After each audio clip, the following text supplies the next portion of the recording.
HD1, Dallas-Fort Worth. Let's go, Cowboys. An Odyssey Sports Station.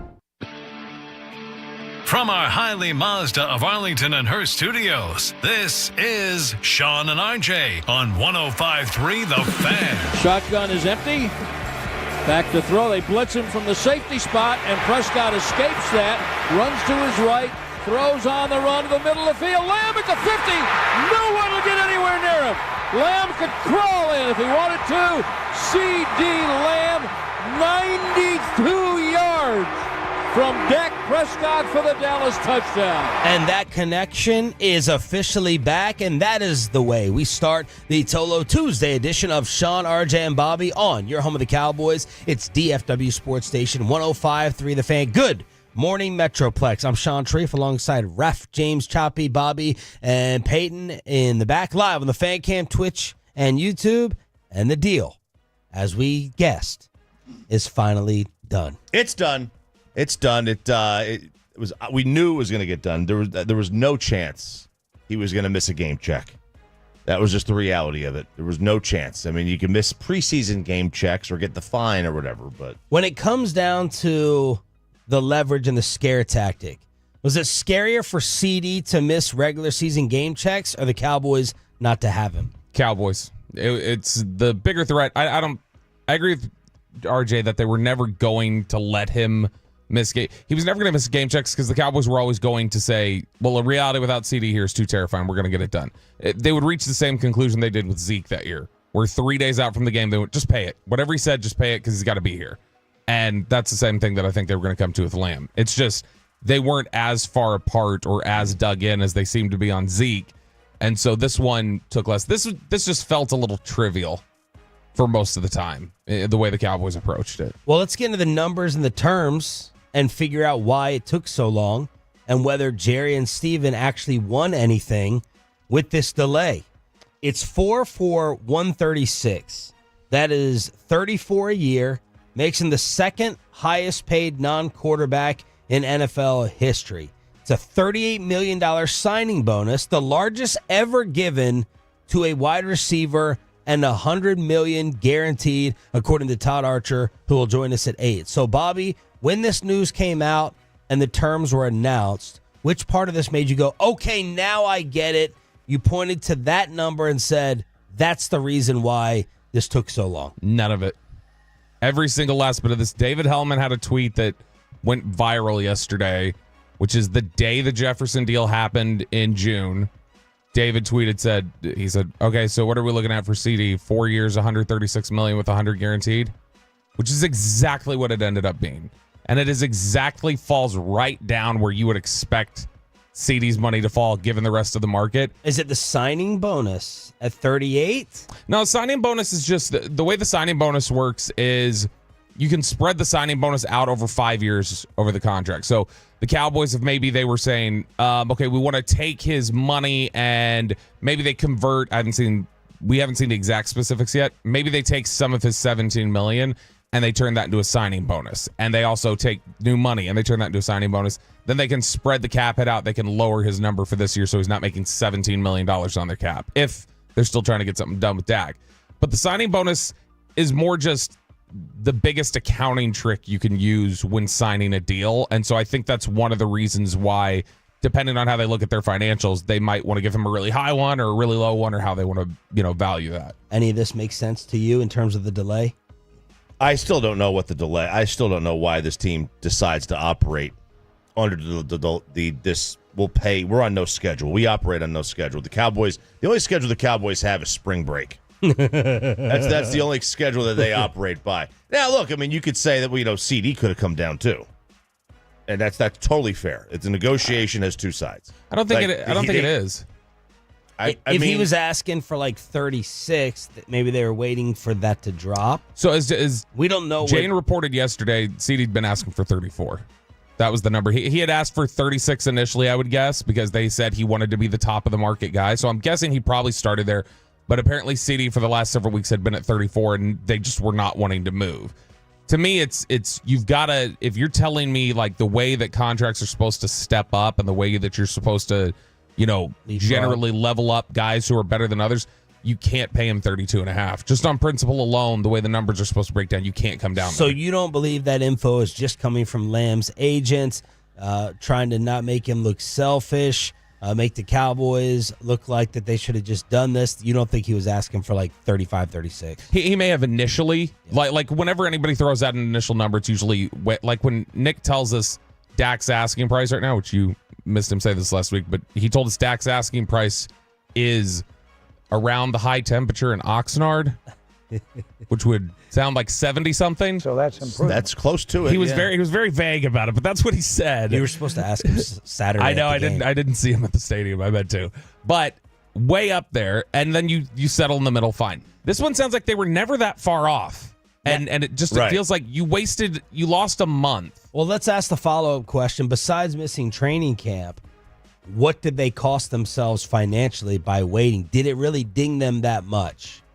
If you want to talk about it in terms of waiting last year, if you look at if they would have gotten it done last year, yes, it cost them money because there have been way too many deals that have been checked off since then. DJ Moore, AJ Brown, Justin Jefferson, Amon-Ra St. Brown. These have all gotten done since then. If you're on the earlier end of that, that's going to look lower last year if you just get it done. Sure. But now, question though, because I don't remember who told us, who said this to us. Isn't it true though that like, let's just say they did it last year, and then CeeDee now is the 7th highest paid wide receiver? Wouldn't he already want a new deal? I mean, people. Lombardi was kind of Was saying it Lombardi that said that? Lombardi says that in a way of like, they all want new money. It's not But like you know what? He's just wrong. He was wrong on that. CeeDee, no player in the National Football League redoes their deal like this, and then the next year asks for the deal to be torn up. No one does it. Like Tyreek Hill just got his deal reworked. Restructured or whatever, reworked. But what did he do? He didn't get any extra money. They just guaranteed more of it. That's it. That like, I mean, you'll get some of those tweaks maybe, but just a flat holdout the next year, no. Yeah, like I don't think they cost themselves anything this year, like this, in this off season. But Bobby's right. I mean, if they did it last year, they may have been, $4 million less. Yeah, could have been around 31, And something like that. That's not insignificant. I mean, you're not going to get a singular but impact player. But you always add that up. Yes. You add Dak and Micah and CeeDee up, and now you got $12 million. Highest paid receivers in the NFL on a per year basis now. Jefferson at 35, Lamb at 34, AJ Brown at 32, Amon-Ra at 30, Tyreek at 30, Jalen Waddle at 28, and then Devontae, who wants a new deal, at 28. Andrew Brandt tweeted this out besides saying, way to go, Cowboys. You wait, pay top dollar, just like you always do. CeeDee will make a $38 million signing bonus. The Packers' 7 wideouts make $7 million. That says something. Good value if you can get it. Here's Jordan Love. Here's the difference. I saw this. I was sitting at lunch yesterday, and ESPN threw this graphic up, and I was like, I got just the fact of eating as well. Yeah. Well, I mean, I don't always eat around him. I've never seen him eat. So I looked at it. They threw up this graphic on ESPN, and I had to take note because I had not heard this stat before. These were the leaders last year. The largest yardage differential between your leading receiver and your second leading receiver. Fourth in the NFL was Keenan Allen. He was 662 yards more than Josh Palmer. Puka Nacua was 749 yards more than Cooper Kupp. Tyreek Hill was 785 yards more than Jalen Waddle. And then first place, CeeDee Lamb had 988 more yards than Jake Ferguson. And that's the widest gap by a significant margin in the NFL. Like, he is the offense. There is... I think you can make a case that right now, the composition of the roster right now, this team hurts more with Lamb out and Dak at quarterback than Rush in at quarterback and Lamb in there. Like, I think there's a good argument to be made that they would hurt more with no CeeDee in there because the weapons just are not there to get open. And things may not be done. As Tom Pelissero, NFL Network, tweets last night that the Cowboys are bringing in Dalvin Cook for a workout. You're already shaking your head. Because he looked us dead in the eye on Saturday night. He said, no, we're not adding anybody else. We're done. Jerry? Roster's good. I don't know. That's why I didn't play that clip yesterday. No need to. Well, Sean, you deserve credit for that. Mark that, Peyton. That's something that Dalvin Cook counts as adding something. Like that's not just a waiver would be claim. adding This would be a significant name right there. What would his number be? Not his physical playing number, like his contract. I don't know. They gave $4 million to Linval Joseph. He was bad last year. I mean, a lot of people. But before you start, I have to interrupt. Last night, with your thoughts in your email, very good email, by the way, the best email, very good email. People say it's better than any email ever written. Better than Hillary's emails. Did you send that email before or after the martinis? I don't remember. Okay. How many martinis were consumed in Fort Worth? Man, martinis are tough to have a lot of. I only had 3. Oh, dang. That's a lot. How are you going to back-to-back this? 3 more. Jeez. By the way, tonight, Keensay in Fort Worth, 4 to 6. So not tonight, this afternoon, matinee. I don't know. Tangeray came up with this idea. I don't know where they came up with the idea for French fries with martinis that are paired, but Peyton, take note. Getting a dirty French fry so it's French fries with olive juice sprinkled on it is unbelievable. Really? I had no expectations going in. I had bad expectations. Wow. It's got the blue cheese crumbles on it. Oh. And olive juice. And it's magnificent. Keensay tonight, 4 o'clock. The reason I ask if you sent your email before or after the drinks is because you made a couple statements, strong statements in this email, and I was like, this was post-martini. And one of them, and I'd like to get your BAC right now. Okay. RJ Choppy all in on signing an old, aged running back in Dalvin Cook. All in. And this is after also loving the running back performances on Saturday in the preseason game. Go. Well, I love the preseason running back game performances because they're basically free players. They're cheap, right? And that's exactly, just throw anybody out there. Dalvin Cook, I assume, as we sit here almost on September 1st, August 27th, is not going to be holding out for, buku dollars. Not according to Michael Lombardi. What? I'm just saying because he says everybody holds out wants more money. So, good one. So I assume he's going to be very, very cheap. This running back crew is bad enough. Get bodies. Get bodies in here. You want to talk about a short yardage back. It's not Zeke. It's this guy. I'll be RJ since he's living in another universe this morning after the martini fries. No. I learned my lesson last year. I was wrong about Dalvin Cook. He averaged 3.2 a carry. In 15 games, he had 214 yards. Now, the year before, he had actually 1,100 yards in the 4 prior years. I've always been a Dalvin Cook fan. Running style, tough, physical, explosive. But last year, he couldn't do anything to make any type of dent with the New York Jets running game. He has been a fumbler for the last several years. He is awful in pass protection. You're not going to get him in there on passing situations. He's a decent receiver. Now we care about pass. For years, we don't care about pass protection. What's he coming in here to do, though? He's not coming in here to carry the ball 300 times. He's coming in here to be a situational player or splitting time. And so because of that, if he's here, is he the best talent in the room?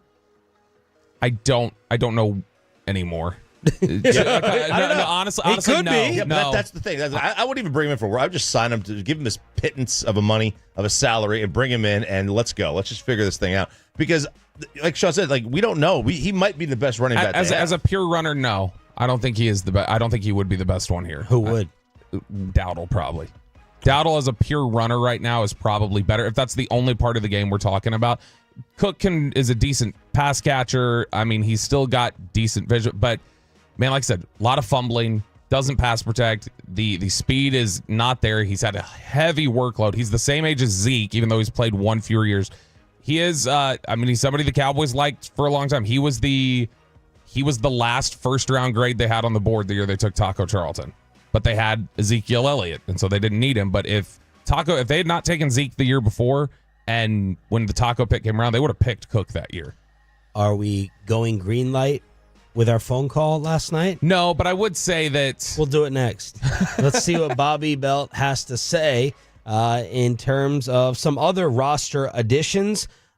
How does the roster look? Cuts were made. As the 53 has to be finalized, Todd Archer will join us at 8. And RJ may have been drinking even more after the Dalvin Cook take because he's going to defend GM Jerry Jones after what Jerry went off about yesterday. That's next on The Fan. Hectic morning. We've got you. Listen back.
Do you think it's true that you've got to forget something else to remember that Uber Eats has groceries? No, that's absurd. Hey, remember when you used to be a, what was it, a pepper lady? Pepper lady? Wasn't it Cinnamon Sisters? Basil babes. Saffron Squad? Nutmeg maidens? Paprika? No, Nutmeg Maidens? I just said that. Was it Spice Girls? Doesn't sound right. Was it Saffron Squad?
And it's back to Sean and RJ right here on the 105.3 The Fan segment here, brought to you by Cars for Kids. Donate today at carsforkids.org, and also brought to you by the personal injury lawyers Frankel and Frankel. If you've been injured in a car or truck wreck, call Frankel first, 214 or 817-333-3333. With Frankel and Frankel, there is never an out-of-pocket cost. They only get paid when you win. Frankel and Frankel, the go-to car and truck attorneys in Dallas. Good morning, Metroplex. It is a good morning for the Dallas Cowboys and CeeDee Lamb. He gets the deal done. What else is on the way? It's Sean, RJ, and our Cowboys insider, Bobby Belt. We also have roster cutdowns taking place. Todd Archer will join us at 8 o'clock. Nick Harris had the list yesterday. Deontay Burnett, bye-bye. The guy who dropped maybe the best pass of the day from Trey Lance. Josh DeBerry, Willie Harvey, friend of the show. Alec Holla, Cam Johnson, Jason Johnson, Nathaniel Pete, Eric Scott, who we've talked about a lot, David Ryden-Durden, Fehoko. We were talking about what a disappointment, 4th-round pick. Bobby will have a note on him in a second. Darrell Johnson, terminated. So what is the difference between waived and terminated? So terminated is so harsh. Albert Huggins, Tyron Billy Johnson, Damian Wilson, they were all terminated. So what that is they are veterans. They don't have to go through the waiver process. They are free agents right now. They can sign with anybody they want. The others don't have enough served time to be able to just be free. So they're waived. They got to go through waivers first. David Durden, Junior Fehoko, and Darrell Johnson were waived injured. So what that means is the Cowboys have waived them. They'll pass through waivers. If they get claimed, they're gone, obviously. But if they get all the way through waivers without another team claiming them, they revert to the Cowboys IR. So they would still be here with the Cowboys. They would land on injured reserve. What names jump out from this list and why? I'm surprised they went ahead and cut Scott and didn't keep him. I mean, I didn't have Scott on the roster. I'm surprised they didn't keep him up till 3 o'clock and just see if they could figure something out, like with a trade or something else. That's somebody who they picked in the 5th round, I believe it was. 6th round. 5th, 6th? Yeah, he was picked in the 6th round, and they traded a 5th for him. They used 2 draft picks to bring Eric Scott in here. Cutting him a year later, I would figure you would do something to just figure out a move you could make there. I'm surprised they let Willie Harvey go this early. That was something where, even if they were going to cut him, which I had him on the roster, I think Nick talked about him as a guy who was on the bubble. Archer, David Moore, Calvin Watkins, they all had him on their 53-man roster projections. So that one was probably the biggest surprise. I think that may have been more about giving him an opportunity to find something sooner. For them, I think it was just practices, which were good, didn't translate to the games as consistently. And then Albert Huggins being a guy that they would, if Linval Joseph doesn't get cut, I think Huggins would have been here, even with the shoving of a Rams intern. I think he would have been here. Shoving the Ram. And so this is that one was a little bit, would have been surprising about a week ago. Makes sense now. The one that's really disappointing if you're the Cowboys is Fehoko. Just the fact that you're even waiving him. If he gets claimed, which I doubt, waived injured guys don't usually get claimed.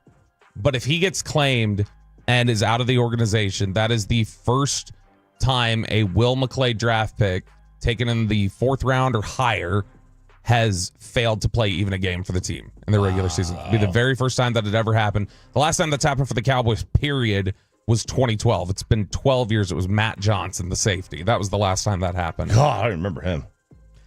RJ Choppy with take number 2 coming up. That threw me for a loop last night. Do you think that they're still shopping? What are we adding? What are we subtracting? What are we looking at? So they've got Dalvin Cook coming in today for a workout. I don't think, as much as there's a lot of love for Carl Lawson that's existed in Cowboys Twitter sphere for a long time, and he's somebody who has had some success rushing the passer, I think that the Cowboys are curious if they can get better there. I don't know how much they love what they've seen from Carl Lawson since he got into camp. So Lawson might be guy 53 right now. And if that's the case, you're running with 4 defensive ends. I would not be surprised if they scan the waiver wire or we hear they're working a defensive end out today. I think that's the kind of position that you're still looking at. Running back, defensive end, I think they're looking to add there. Jerry Jones F-bombs going viral with Clarence Hill. And Jerry talking to Clarence about not giving up the GM role. Quote, "I've done it all, so I have an inordinate amount of confidence that if anyone can figure out how to get this S done, I can figure out how to get it done. I've been there every which way from Sunday, and I've busted my ass a bunch. And there's nobody living that's out cutting and shooting that can't give you a bunch of times they busted their ass, whatever that means. So hell no. There's nobody that could effing come in here and do all the contracts and be a GM any better than I can. Cue the pukes in DFW. Plus, I'm where the buck stops. When it F's up, I got to cover it. And so there, you can't give anybody enough. Can't give. There's no one that can do it. Running this thing, that's who I want to make the last call. Now, when I can't effing think, when I'm old and I can't even do it, and I'm a long way from not being able to do that, the reason I don't let someone else be the GM, listen to this, is because I don't have anybody that I will let do it to actually do it right. And they're going to have to come to me, and because I know where it is that you're going to pay for it.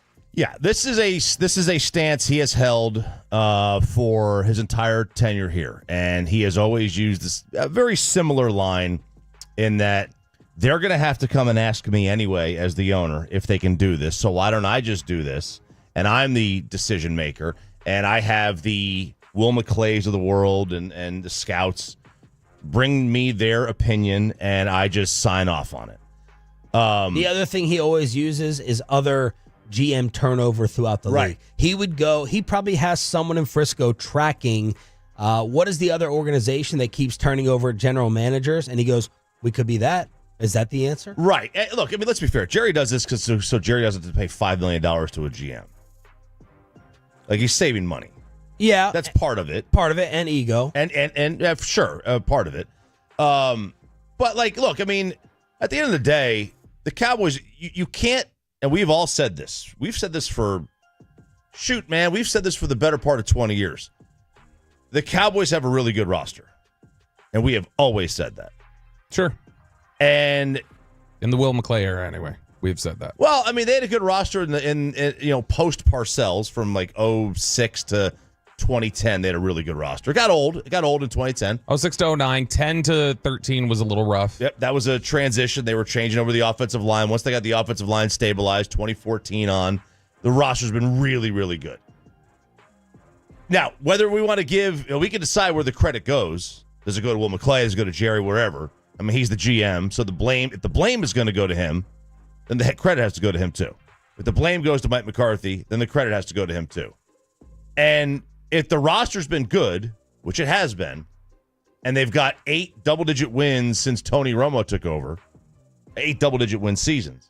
And part 2 of that, and this is Jerry's fault, none of us believe they've ever had an elite coach. Yes. Right? Yeah. Right. Yep. I'm ready. I read your email. I'm ready for the next part. And you will agree with me on this. They've never had an elite quarterback either. They have a great quarterback. Well, wait for 720. But we just read an article of NFL execs that put him number 9. It's great. All right. Romo was not elite. Romo was great. But the point is like to win 12 games 3 years in a row, which is what they've done. I mean, the guys who have done that are Mahomes and Brady and Manning and Aikman and Elway. And we're talking a short list of guys that do that have ever done that. And so that's the thing that I have trouble with, is that was just a sign. You read that off. You read off all the quarterback names. You didn't read off all the GM names. So I don't know why here in Dallas you would then say, so thus, the GM has won 12 games in a row 3 times without an elite quarterback. Those guys are, like, do you agree Dak's not going to the Hall of Fame? Probably not. Today. Yeah, as of today, no. Right. Now, that doesn't mean that he can't have a kick at the end of his career and go. Those guys are, like, there wasn't even a discussion about them in that room. Like, that's the point. Like, he's done this without an elite quarterback. I guess this is the thing that I keep coming down to. We know what elite is. It's like we know what porn is. No, we know what it is. It's funny. That's the exact line I used with Zach the other day. I was like, don't tell me it's like porn, you know it when you see it. I want to know, like, are we saying, because if we talk about truly elite and like whatever the top tier is, Mahomes to me is on a tier by himself, for instance. To me, if you're going to just find it that way, then it's... but what RJ's saying, I think you know what he's saying as well. He's coming at it the opposite way of giving the Joneses credit for winning this much without something special there. And he's saying that's usually reserved for special talents. Not that he's not great. He is. Like Yeah. You don't have an all-time great and you're winning 12 games a year. Yeah, and you're giving them credit for that. The teams that have more winning, 10-win seasons since, I'll use 07. That was Romo's first full year. I mean, you're looking at the Ravens, Steelers, Chiefs, Patriots. Okay, all that is. Go ahead, Bobby. But now look, they haven't done the playoffs, and I believe that's partly because they haven't. He has not. His ego has not allowed him to give an mega advantage a head coach. Right? They have never spent the money on the head coach, and I mean, Romo never played. Romo was never played great in the playoffs, and Dak has been. Sometimes been really good in the playoffs, and sometimes been pretty bad. I mean, I think that's the main reason they haven't won. Yeah, it's not been consistent at all. But I would say that I think when you look at the consistency of the roster building, it's really hard not to look at that and say it coincided with Will McClay being in charge of a lot of stuff here. Look, I don't care about any of this. I don't care about the 12-win seasons, and I don't care about what they've been since Will McClay. You cannot have 28 years of bad luck. That's true. You just can't. The bottom line that you cannot argue is no NFC Championship game appearance. You came up short. In Sean Sharif's book of success, the way I define it, you have come up short. Is failed too strong of a word? Okay, fine. But you have not got it done. So don't sit here and sound delusional and foolish as Jerry Jones does by saying, hey, no one else can do it like me. You haven't been to the NFC Championship game. You have no answer for that. And you sound so dug in and so crazy that you just wanted to be your sandbox. So if you could get to a Super Bowl, man, I could think about giving you a pass. You cannot have 28 years of bad luck. And any normal person should look at themselves in the mirror after 10, 15, 20 at the very most and say, I'm not getting it done. Let's do something else. And he refuses to, and he'll always be blamed, and I will always blame him for that. 12-win. Congratulations. That's good. Done a nice job, but nowhere near good enough. Nowhere near. The NFC Championship game thing cannot be escaped. It just can't. Even getting close, we can make an excuse for you. Look, the randomness, blee and blah. You haven't even gotten there. So you have failed. You failed. For the standard of the Dallas Cowboys and all that stuff, you want to talk about standard and the star and all that? You failed, and you continue to fail. And that's the way you're going to be remembered by many. The overwhelming majority of this audience listening right now is going to remember Jerry Jones as an impediment, a hurdle, a barrier, and a wall towards getting where they're supposed to go. And they will point to him as the number one reason why. And when you can't get to an NFC Championship game, and we're going on 30 years, that to me cannot be argued. Hey, look, it can't be argued. Now, I could say, as Thomas Edison once did, he didn't fail 28 times to reach the NFC Championship game. He just found 28 different ways not to reach it. Yeah, I could go down that route. I would also say Thomas Edison didn't have the 13 other people trying to achieve the same things that he did get it, though. And it was like Edison and one other guy were failing 28 times. Maybe this could be dangerous. I may have to listen to them, especially after Charles Haley was dropping S-bombs yesterday. Maybe you say something back to Jerry Jones on the Odyssey app with a recording. Hey, man. Peyton, how would the Tolos do that?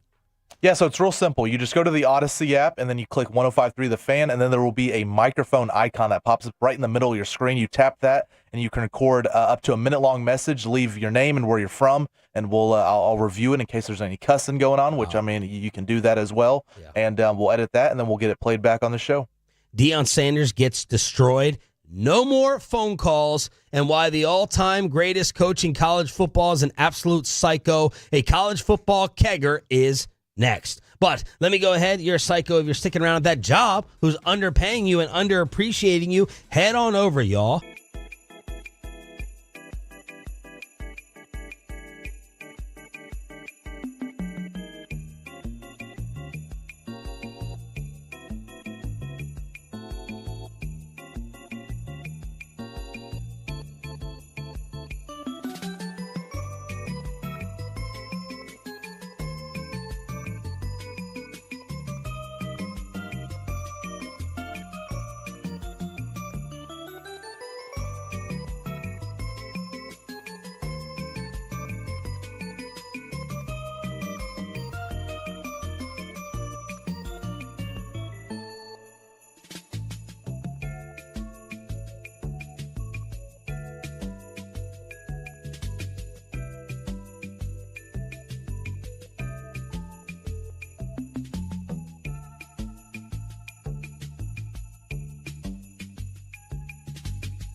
Uber Eats has Lola V products? I gotta remember that. Well, you know, they say in order to remember something, you have to forget something else. Okay, now that is a very cute haircut. That's like a little shag. I've never seen it before. Well, I mean, of course you have. It's the Rachel. Oh, is that your name? No, I mean, like, your name. No, I'm Jen. My name's Jen. Right, but I just mean, like, this is your haircut. But that's hair on your head. I'm not saying this is your hair. Okay, freaking me out a little bit.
Your tickets today at Ticketmaster.com. And it's back to Sean and RJ right here on the 105.3 The Fan segment here, brought to you by Classic Chevrolet. Classic Chevrolet in Grapevine is the #1 Chevy dealer in the world. More Silverados than anyone else. This is Texas. This is Classic Chevrolet. Together, let's drive, relax, enjoy the difference based on new Chevrolet registrations 2023. I'd like to know where Lou Holtz is right now. Oh, I win. Google me. We're not hosting an intergalactic kegger down here. The best audio bite is back. Paul Feinbaum. Yeah. Daggers. Responding to Deion Sanders childishly banning this Colorado reporter for kind of making fun of him and criticizing him. Deion forget that he was also on the NFL Network for a very long time, that he was a commentator. His job was to sit there and give opinions. He must have forgot. Because they banned this reporter. You're not allowed to ask questions. You can still show up. Don't talk. It's actually in Deion's contract. And Paul Feinbaum responded to it yesterday on ESPN. Coach Prime is showing he is not ready for prime time. I find this whole thing to be disgraceful. Deion may want to talk about love and joy, and that's been the cornerstone of what he seems to be spewing out. But treating reporters like this seems like we're in some autocratic country. This is not America, and the fact that it's in his contract is really even more absurd. But don't forget, he did this at Jackson State. This is a trait of Deion Sanders. He wants to have it his way, and I find him to be a bully and a hypocrite, and quite frankly, as someone who has been a fan of his throughout his entire career, even at Colorado, I am mortified by his actions. Woo! All right. So that's Paul Feinbaum. And, obviously Deion banning Sean Keeler, the Denver Post reporter, from asking questions to him or his players. And Deion did him a tremendous favor, by the way. Oh, he's a household name now. Because now we all know his name, and everyone is going to be paying attention to what he's saying. Absolutely. And, he followed it up, not Deion, Keeler, with one of the great opening lines of any article ever written. A 4-8 coach did a 3-9 press conference the other day. I mean, that's just there's no recovery from that. What were his other names for Deion? The Bruce Lee of BS and Deposition Deion, and there were some good ones there. So the False Prophet. So he had some good ones, and Feinbaum is like absolutely right here. I'm stunned the university's allowing this. Like, I really, really am. Even with all the heat they're taking, I'm surprised the Big 12 the only thing the Big 12 wants to do right now is find a way to get UConn in the conference. That's like the only thing they're doing. Not doing anything else. They just want to find a way to get UConn in the conference for basketball. And, so they're just like, and you know what? None of the other coaches are going to say anything because secretly they love this because they want the same thing. Mike Gundy doesn't want to answer questions. Yeah, Mike Gundy doesn't want to have to, He's a jackass too. He wants to do publicly what Deion's doing. Instead, he has to do it privately and quietly and have reporters lose their jobs and threaten them. And that's how Mike Gundy operates. But you got to think, a conference that is their biggest goal right now is we got to get UConn is not going to tell Deion Sanders what to do. Yeah. Now, they're just not going to do it. Got to be fair. Great move by Deion yesterday. I didn't pull the audio. There was music behind it. It was too quiet.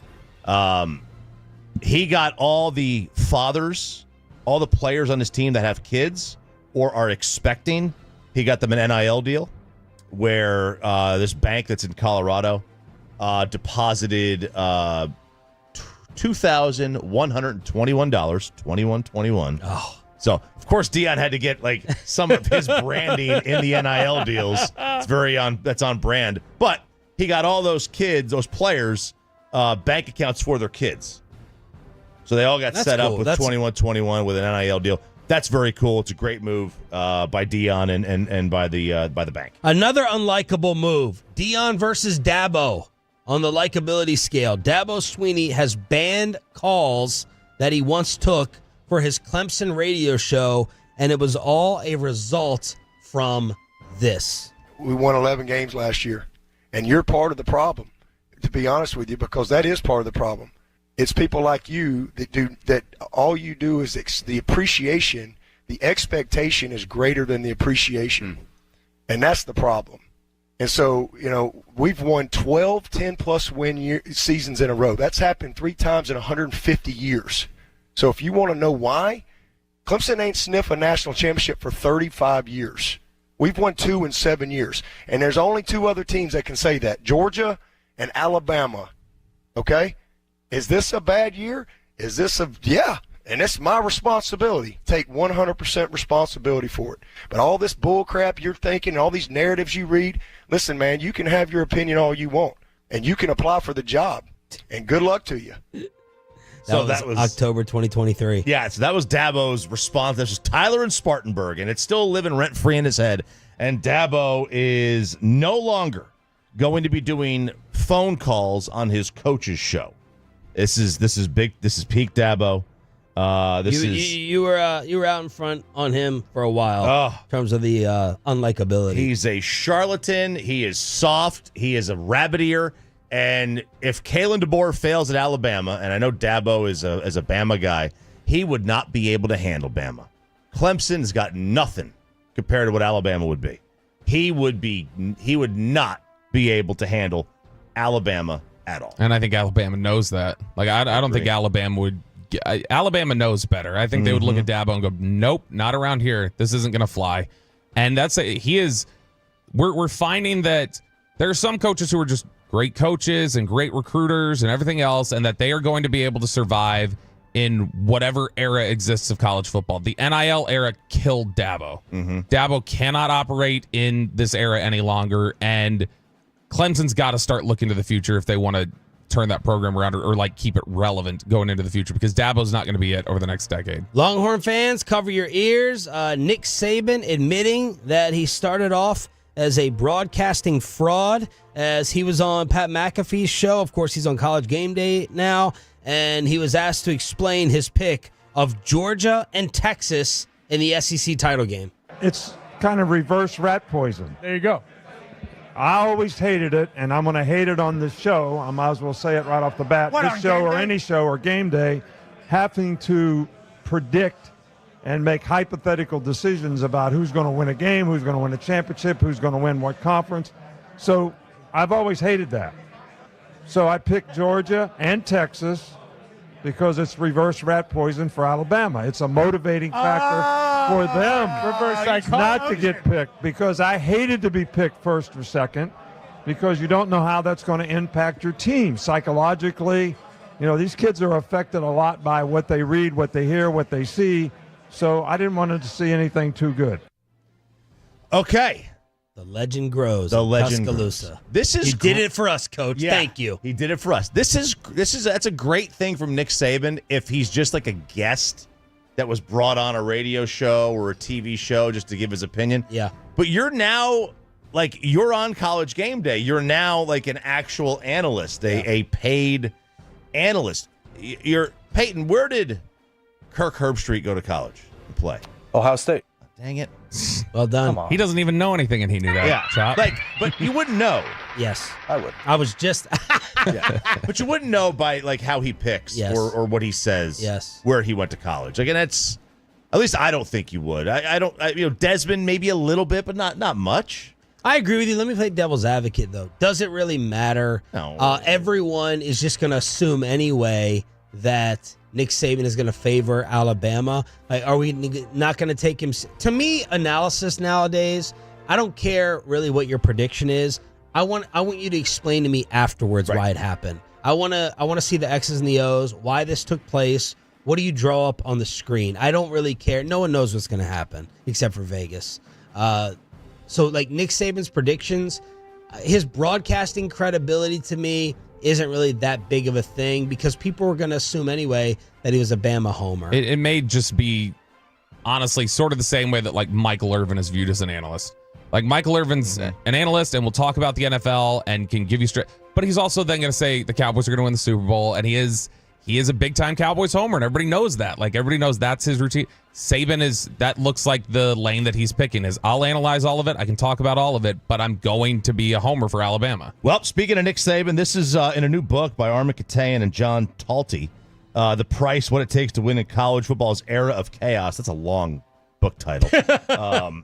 So he was in this book, there's a discussion about what happened on September 11th during the terrorist attacks.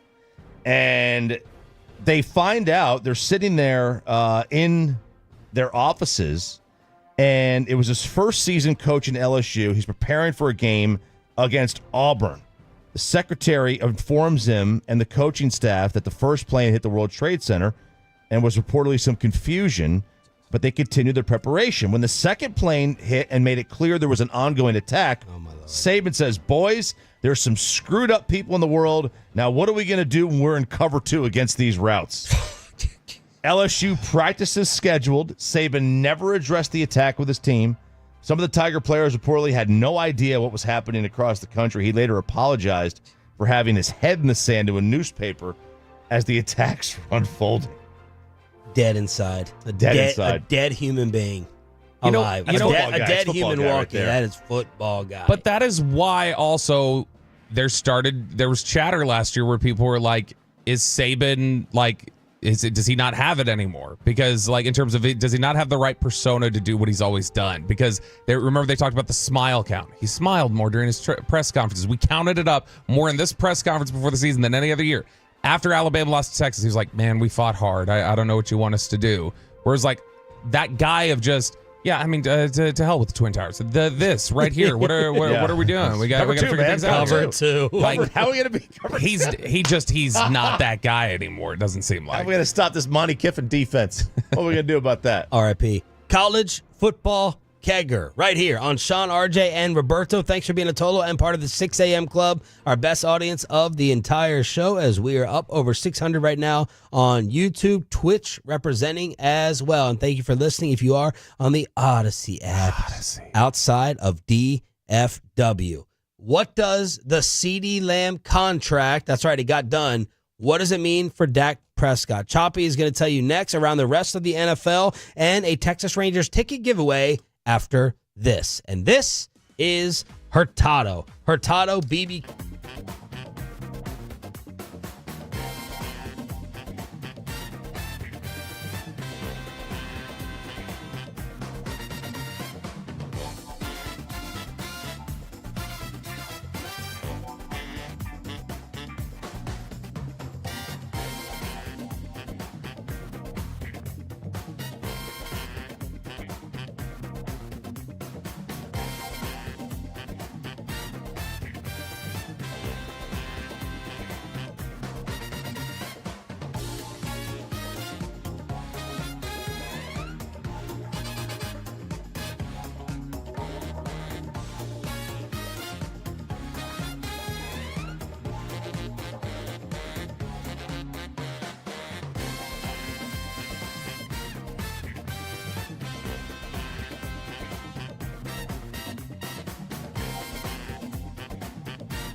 Do you think it's true that you've got to forget something else to remember that Uber Eats has groceries? No, that's absurd. Hey, remember when you used to be a, what was it, Pepper Lady? Pepper Lady? Wasn't it Cinnamon Sisters? Basil Babes. Saffron Squad? Nutmeg Maidens? Paprika? No, Nutmeg Maidens. I just said that. Was it Spice Girls? Doesn't sound right. Was it Saffron Squad?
Fort Worth. Let's go, Cowboys. An Odyssey sports station. From our Hiley Mazda of Arlington and Hearst studios, this is Sean and RJ on 105.3 The Fan. Good morning, Metroplex. It's a Tolo Tuesday edition after CeeDee Lamb gets his money. We appreciate you turning it on and leaving it on. We want to hook you up with Texas Rangers tickets during the commercial-free Expressway. that is right around the corner. $34 a year, $100 guaranteed, and a $38 million signing bonus. So CeeDee Lamb, now, per year basis, second highest paid receiver in football, and he becomes the 11th receiver to sign a big deal this offseason. The offseason for receivers, and there are still guys out there. Ayuk, Trent Williams is saying, I'm not showing up, period, until this is done. Hassan Reddick, that mess with the Jets, and Jamar Chase with the Bengals. And, Bobby, you were taking note of Mike McCarthy's reaction to the contract extension. Yeah, this was, he didn't have his typical press conference on Monday. It was a conference call instead. But the quote that came out of there, because his conference call was later in the afternoon after the deal was done, his quote on the conference call was a little bit odd to me. So they asked him, how excited are you to have him back? And his quote was, the talent has been extremely evident since this young man has stepped on a football field. Not only does he play every position on the offensive perimeter, but he's also an exceptional returner, and he loves it. He loves being in the backfield and loves running the ball as well. He gives you that opportunity to not only take advantage of that schematically, but he's damn good at all of it. And it makes me circle back and go, CeeDee hasn't run back punts in 3 years.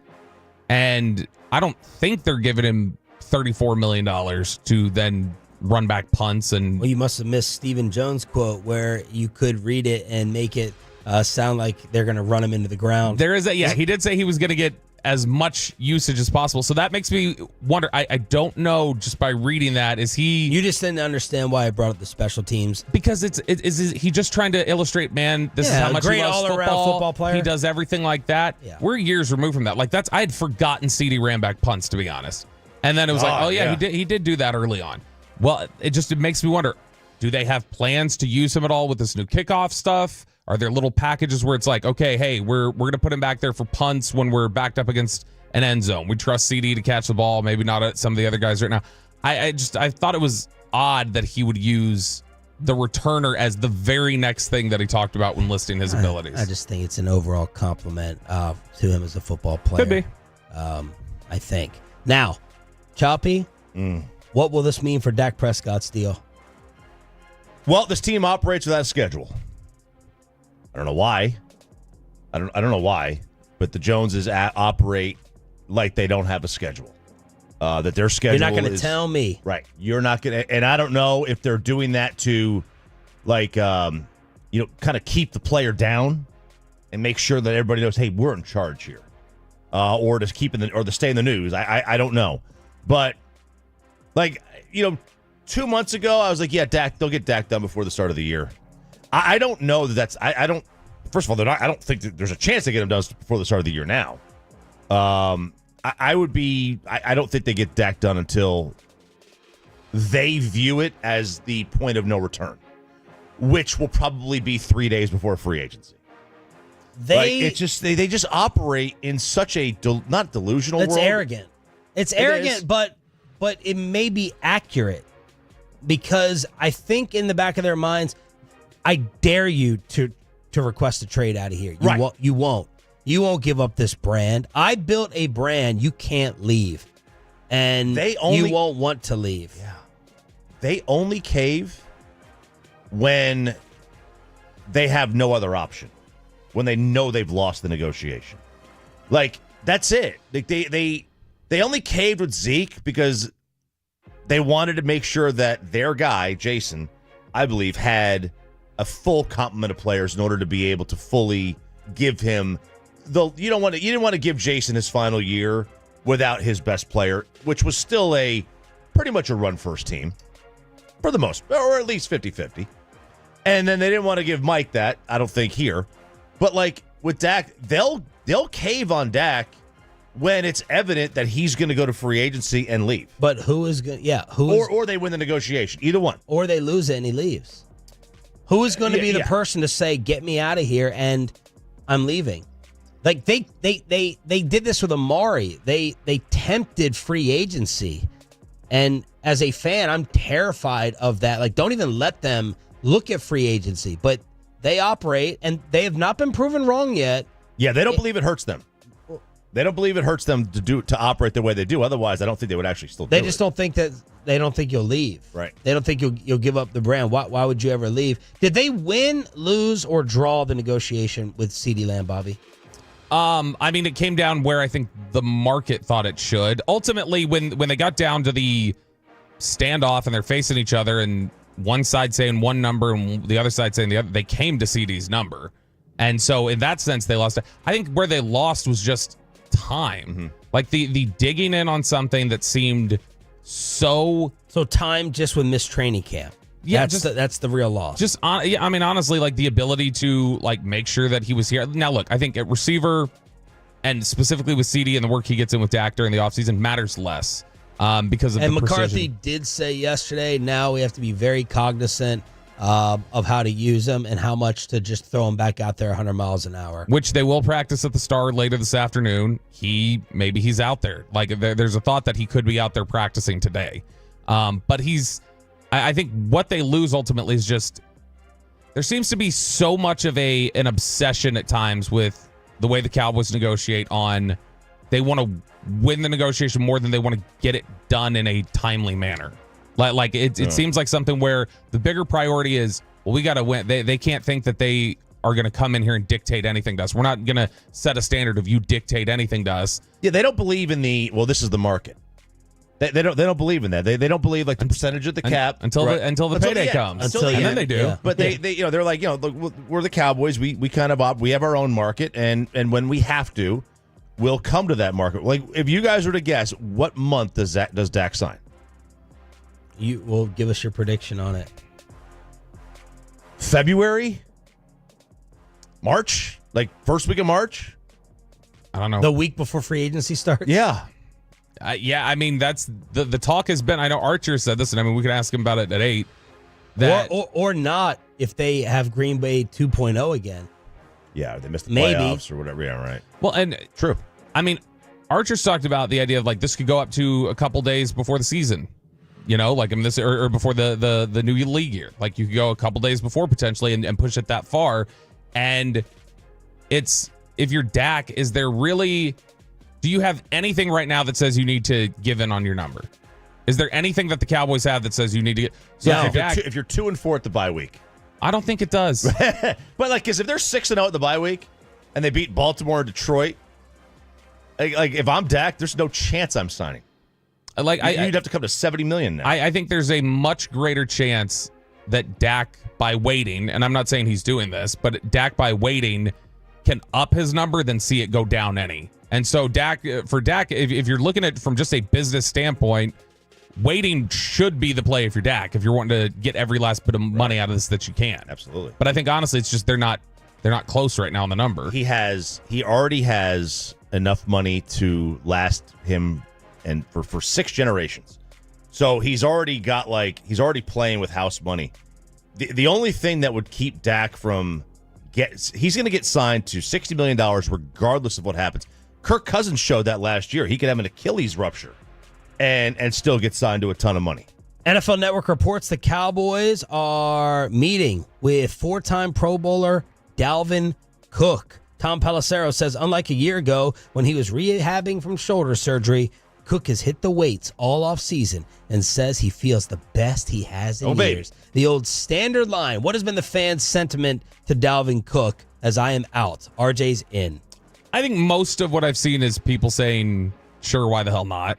Like, give it a shot. That's kind of I don't see anybody as gung-ho about it as they were last year when they were clamoring for, don't let the Jets get in on this. Come on, let's go. I would have been more gung-ho about this last year. He showed he wasn't as good last year. Like, it shows that he's starting to decline. And look, running backs have their own version of the 27 club. When you turn 27, that is the line for a lot of running backs in their careers where after the age 27 season, you're done. And it's just everything is downhill from there.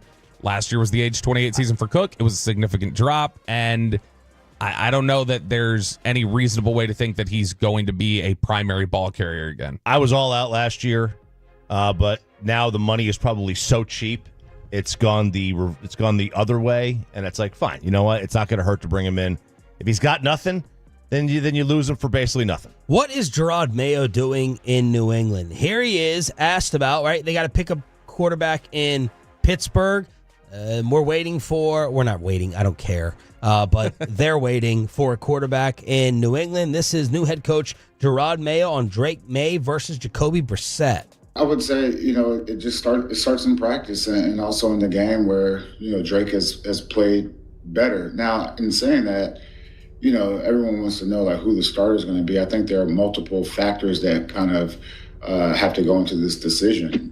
One is the total body of work, whether we're talking about the spring or the entirety of training camp. And then I would also say, oftentimes we forget about just the overall experience that a guy like Jacoby has, and which will also be weighted in the decision that we have to make here in the near future. But I'm happy with the way those guys are, battling it out, and hopefully over the next couple of days we can name a starter and get the season rolling.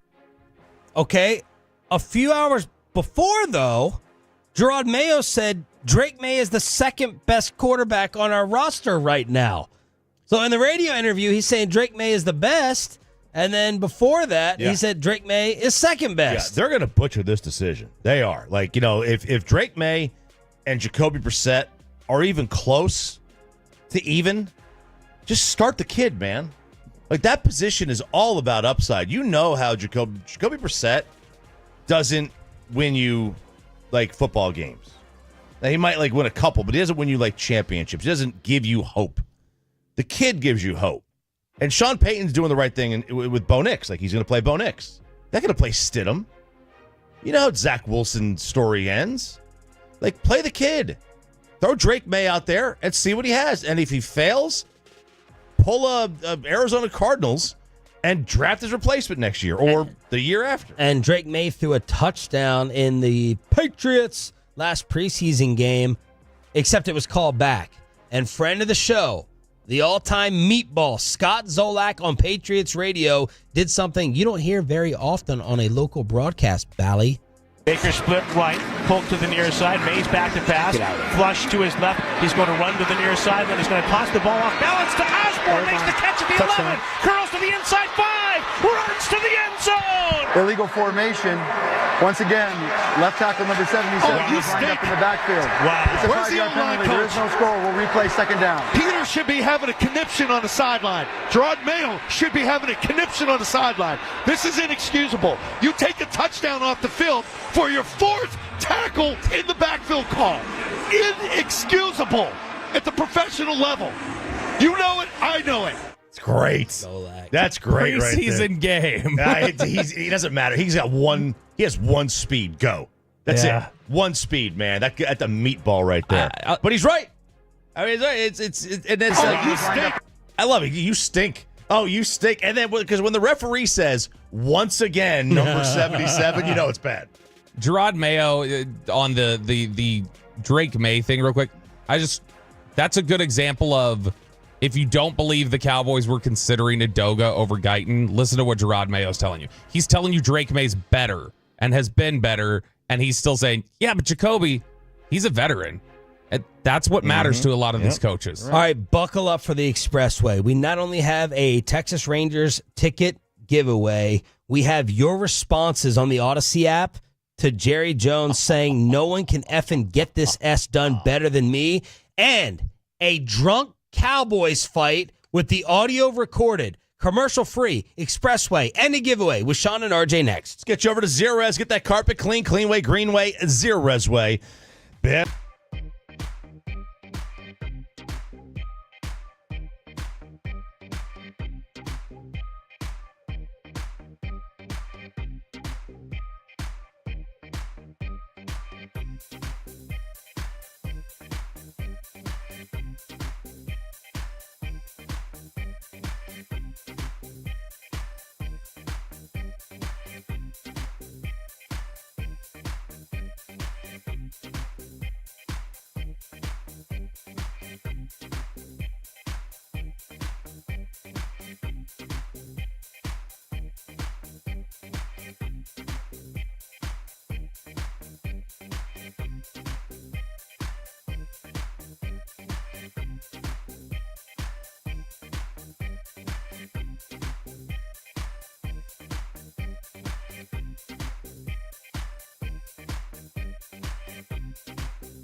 Uber Eats has Lola V products? I gotta remember that. Well, you know, they say in order to remember something, you have to forget something else. Okay, now that is a very cute haircut. That's like a little shag. I've never seen that before. Well, I mean, of course you have. It's the Rachel. Oh, is that your name? No, I mean, like, your name. No, I'm Jen. My name's Jen. Right, but I just mean, like, this is your haircut. But that's hair on your head. I'm not saying this is your hair. Okay, freaking me out a little bit.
Get your tickets today at Ticketmaster.com.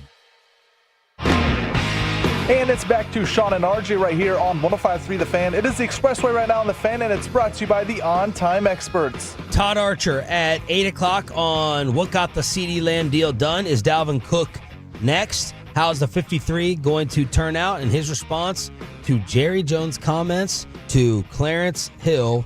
Ask Reddit is also coming up here during the commercial-free Expressway. And a Texas Rangers ticket giveaway. We are not going to have enough time. Let's start, though, with your Odyssey app reactions to what Jerry said. I'm paraphrasing, basically saying, ain't no mother effer out there that could come in here and do a better job than me as Cowboys general manager. How many curse words did you count here? 7 Fs, 3 S's, and that's just in what was published. Okay. So that's Jerry getting a little feisty with Chill. Pepe, we asked the Tolos to respond and try to keep it cleaner than Charles Haley yesterday. What do we have? First up, Sean, we have someone who might disagree with you here. Andre in Washington, D.C. says, Sean, you got to check yourself talking about Jerry like that. Number one, Sean, you can't say he failed. He's put teams together that was good enough to win at least 3 or 4 playoff games and get to the championship. The problem is you have players that didn't perform like they should have. Romo with the drop ball, Dez Bryant with the catch. Okay, so teams... Dez caught it. Didn't catch it, but caught it. Like, we all know, but we all know. Okay. Like that, but Dez was the one that was but here's but here's the news for you. What round was that in? That would have gotten them into the conference championship game. Okay. So it was the second round. But yeah, like they... And that was their one bad luck. If you want to use bad luck, that was it. Yeah. Now, there's an argument to be made. Bobby would make it. When I started here and the Cowboys were losing all the NFC championship, like walk-off games, you could have made an argument that he should have gotten rid of Tony Romo right then. All right, so I can blame Jerry Jones for keeping Tony Romo around if I wanted to. I could blame him for keeping Dak Prescott around if I wanted to, if they don't truly believe he can take them over the top. What was the name of that individual? What was the name of the Tolo? Andre in Washington, D.C. Okay, 28 years, man. 28 years. You cannot argue it. You just can't. Not even sniffing it. Not even getting that close. Really, really good. We do this every year when the postseason rolls around. We watch the other teams and we go, yeah, we're far away from that. We watch Kansas City versus Buffalo and we're like, yeah, we're not close. We watch Cincinnati give it to Mahomes and the Chiefs. No, can't sniff that. We watch San Francisco.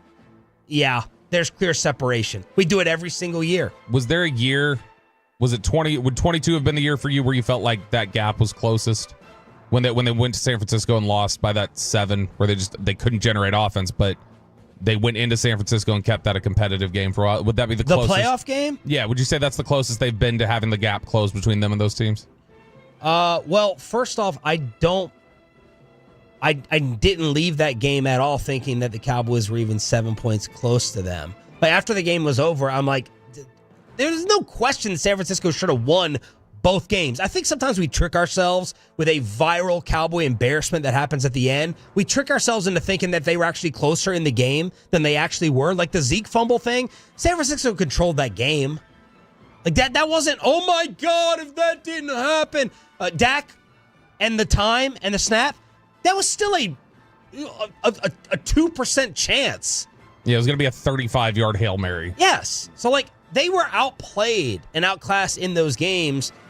So maybe the Dez thing. Maybe you're right about the Dez thing getting to the NFC Championship game. Maybe that was their worst bit of luck. Now, what would that have done in that game? What was the score? That would have put them up. It would have given them first and goal with like 4 minutes left. Oh, yeah. The problem is Rodgers would have had 4 minutes. Aaron Rodgers on one leg. But still, you would have had the lead with less than 4 minutes and burn some clock. I expected Rodgers to go down the field and score, though, and they would have still lost. That's fair. And I can blame him, as you said, for keeping coaches around who weren't good enough to put you over the top in the postseason. Yes, Jason Garrett and Mike McCarthy. You can absolutely blame that. Wade was fine. Wade was here for a short time. They had success under Wade, though. They were also many people throughout the league who think Wade Phillips is a lifelong defensive coordinator. Right, but look, when they got rid of, when Bill walked away, I mean, if you want to say he walked away or they kind of mutually told, it was evident Jerry was not enjoying his time with Bill. Jerry was getting older, and he was like, I don't want to coach that I don't really like as a person. Which fine, that's his prerogative, but it's selfish. It's selfish, and on the grand scale of mattering, that doesn't matter. It doesn't. There's plenty of people you work with that you don't want to go out and have a beer with. They're your top producer, so you keep them employed. They're getting the job done. Right? There's plenty of bosses you have you don't like. We're thriving as a company. We're crushing it. You keep that person around. Not, I can't go out and share a bottle of Johnny Blue with this guy, so he should go. I'm not having my fun. That's selfish to me, in my opinion. If that's the way it worked out, I wasn't here to cover it. I'll take your word for it. What else do we have? Next up, we have James. And by the way, one last thing real quick. You want to give me that line on the Odyssey app for the last 8 years? Fine. Not 28. 28. If we're sitting here, all right, I'll be totally honest with you. Here's the real.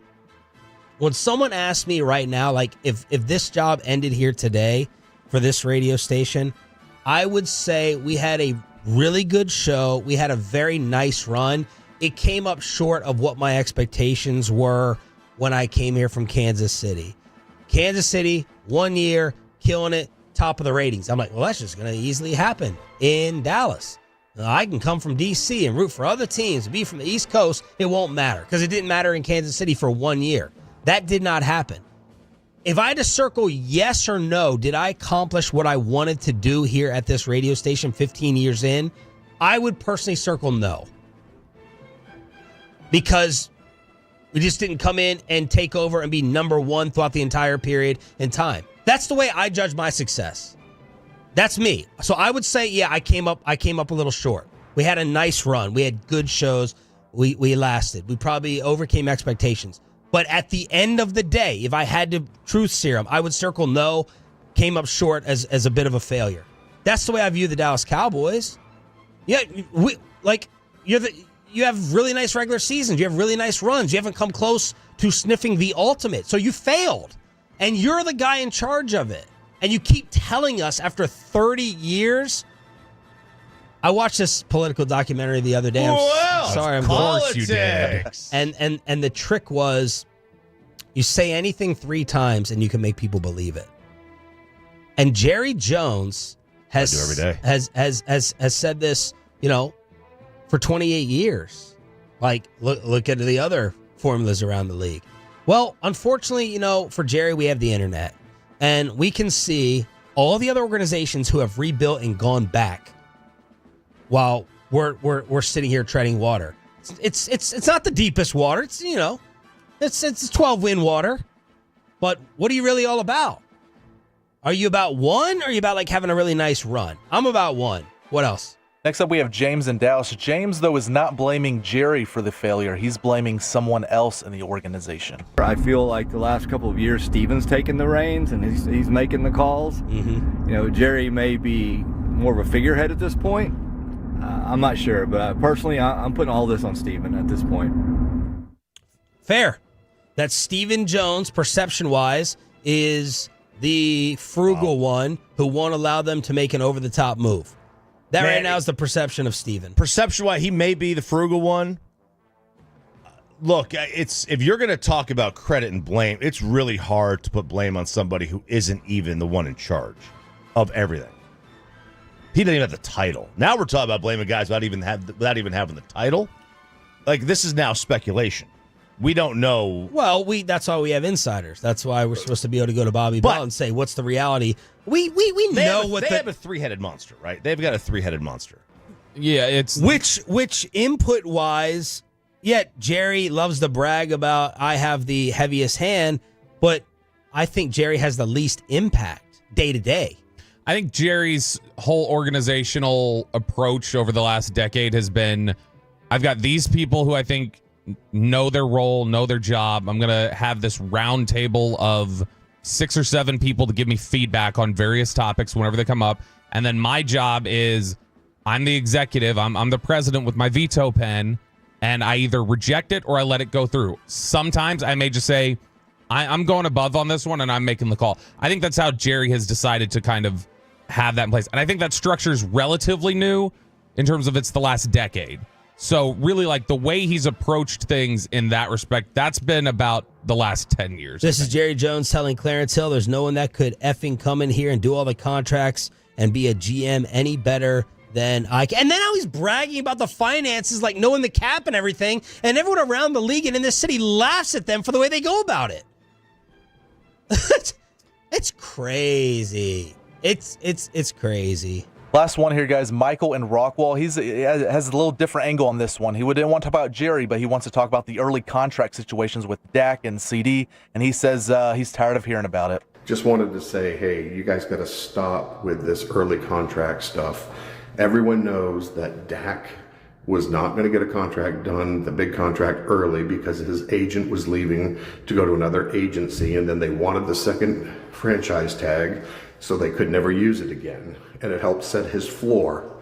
CeeDee, they started to work with 18 months ago, but he didn't want to sign because he wanted to play out the rest of the receiver market like Justin Jefferson before he took his money.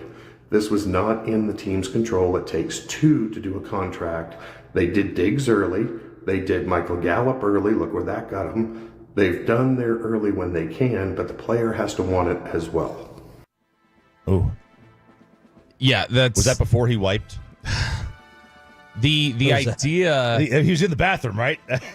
Oh, yeah. He was in the there was absolutely an opportunity to get something done with Dak early. They didn't. There was absolutely Which time?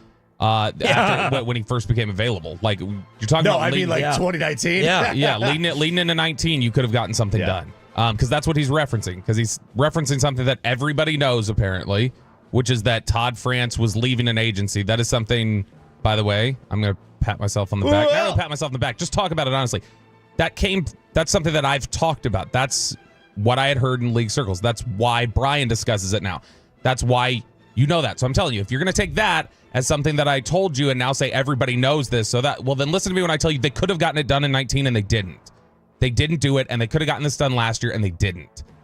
Commercial-free Expressway on Sean, RJ, and Roberto. It's DFW Sports Station 105.3 The Fan. Let's actually hook you up because I'm going to forget about everything. We still have Drunk Cowboy audio. We have Ask Reddit. Well, let's send you to go see the champs. All right, Tolos, that's right. Call number 10 at 877-881-1053 wins a 4-pack of tickets to see your Texas Rangers take on the Los Angeles Angels on Friday, September 6th. That's caller number 10 at 877-881-1053. All right. Drunk audio between Bobby and the Nosebleeds from the weekend. Yeah, and I'm not looking forward to this because even though I'm totally comfortable in the arguments that I made, some of them listening back, I was like, yeah, these points are not always great because I'm a little inebriated here. But I know in general, Zach Wolchuk's opinion is going to be the one that most people hold right now. So that's naturally not going to be a fun time for me on this one. But this is on Friday. We went out. We had some of that rock and roll tequila in honor of Kenny and Quinlan. And so this is Kenny and Quinlan's responsibility, his segment, I guess, is he's given us this content. Zach and I start arguing about Dak Prescott. At just an off-air function, we start talking football. Because he was talking about Zach getting offended. Like, Eric's like, hey, I made a joke earlier today. Hopefully that didn't offend you. And Zach's like, no, it didn't. I was like, have I ever said anything that offended you? He's like, no. He's like, the biggest thing with you is you do kind of irritate me sometimes when you do dig in. Brian's right. You do dig in. I was like, on what? He's like, you dig in on Dak. So that started an argument between us that then Eric Chiafalo goes, this is good content, listening to these two drunk idiots argue. So he hit record on his cell phone, dropped it down on the table between us, and went going for 8 minutes on us back and forth arguing. So this first clip here, this is Wolchuk just set me off because he ended up saying the wrong name that he would place ahead of Dak Prescott. What quarterback is he in the league? He's a top 10 quarterback. No, give me like the number. What number is he? Okay, if I'm going to rank them, give me Mahomes. No, just throw me a number. Which one is it? Ranking. Allen. Honestly, Stafford. Oh my God. You're two against Stafford. God damn it. Eric, come here. Dude, can he say what he just said about losing records and then tell me Stafford is an elite Stafford quarterback? has won a Super Bowl. Shut up When he's for a finally second. when he finally got on a good team, what did he do? So wait. He went and won a Super Bowl, Bobby. Hold on. So it's about the team? You can't be on the Detroit Lions. It's about the team? What if the Cowboys are the Detroit Lions this year? They're not. Why? They have zero depth. You can't tell me You can't tell me Dak hasn't had good rosters, Bobby. No, he has. He's had better rosters than Matthew Stafford ever had with the Lions. He's had good rosters. It's not a fair comparison. So this all started because of RJ Choppy. That Zach had pointed to right before that audio started. Zach had pointed to, he said, RJ's right. You can't have an elite quarterback and pick them to win 7 games. That you can't believe they're an elite quarterback and pick them to win 7 games. So when he then throws Stafford in front of that, I'm like, dude, he was below 500 for 10 years. And you're telling me he's ahead of Dak. I love how you gave the Cowboys the old Detroit Lions roster, though. I wrote that part down. That was more just like, you can't see, you don't know what they are, is what I was trying to get at. Part 2 of the drunk audio talking about the arguments and the standards being different. If you're an elite quarterback, you don't have a losing record. Matthew Stafford didn't in 2014 with the Lions. He led them in the playoffs. He led them in the playoffs 2 times. He was a below 500 quarterback his career in Detroit. He led them in the playoffs 2 times. He's below 500 for a career, Zach. It's the fucking Lions. No, but you get like you're like I'm you're not holding this. You're not holding this. It's a different standard. No.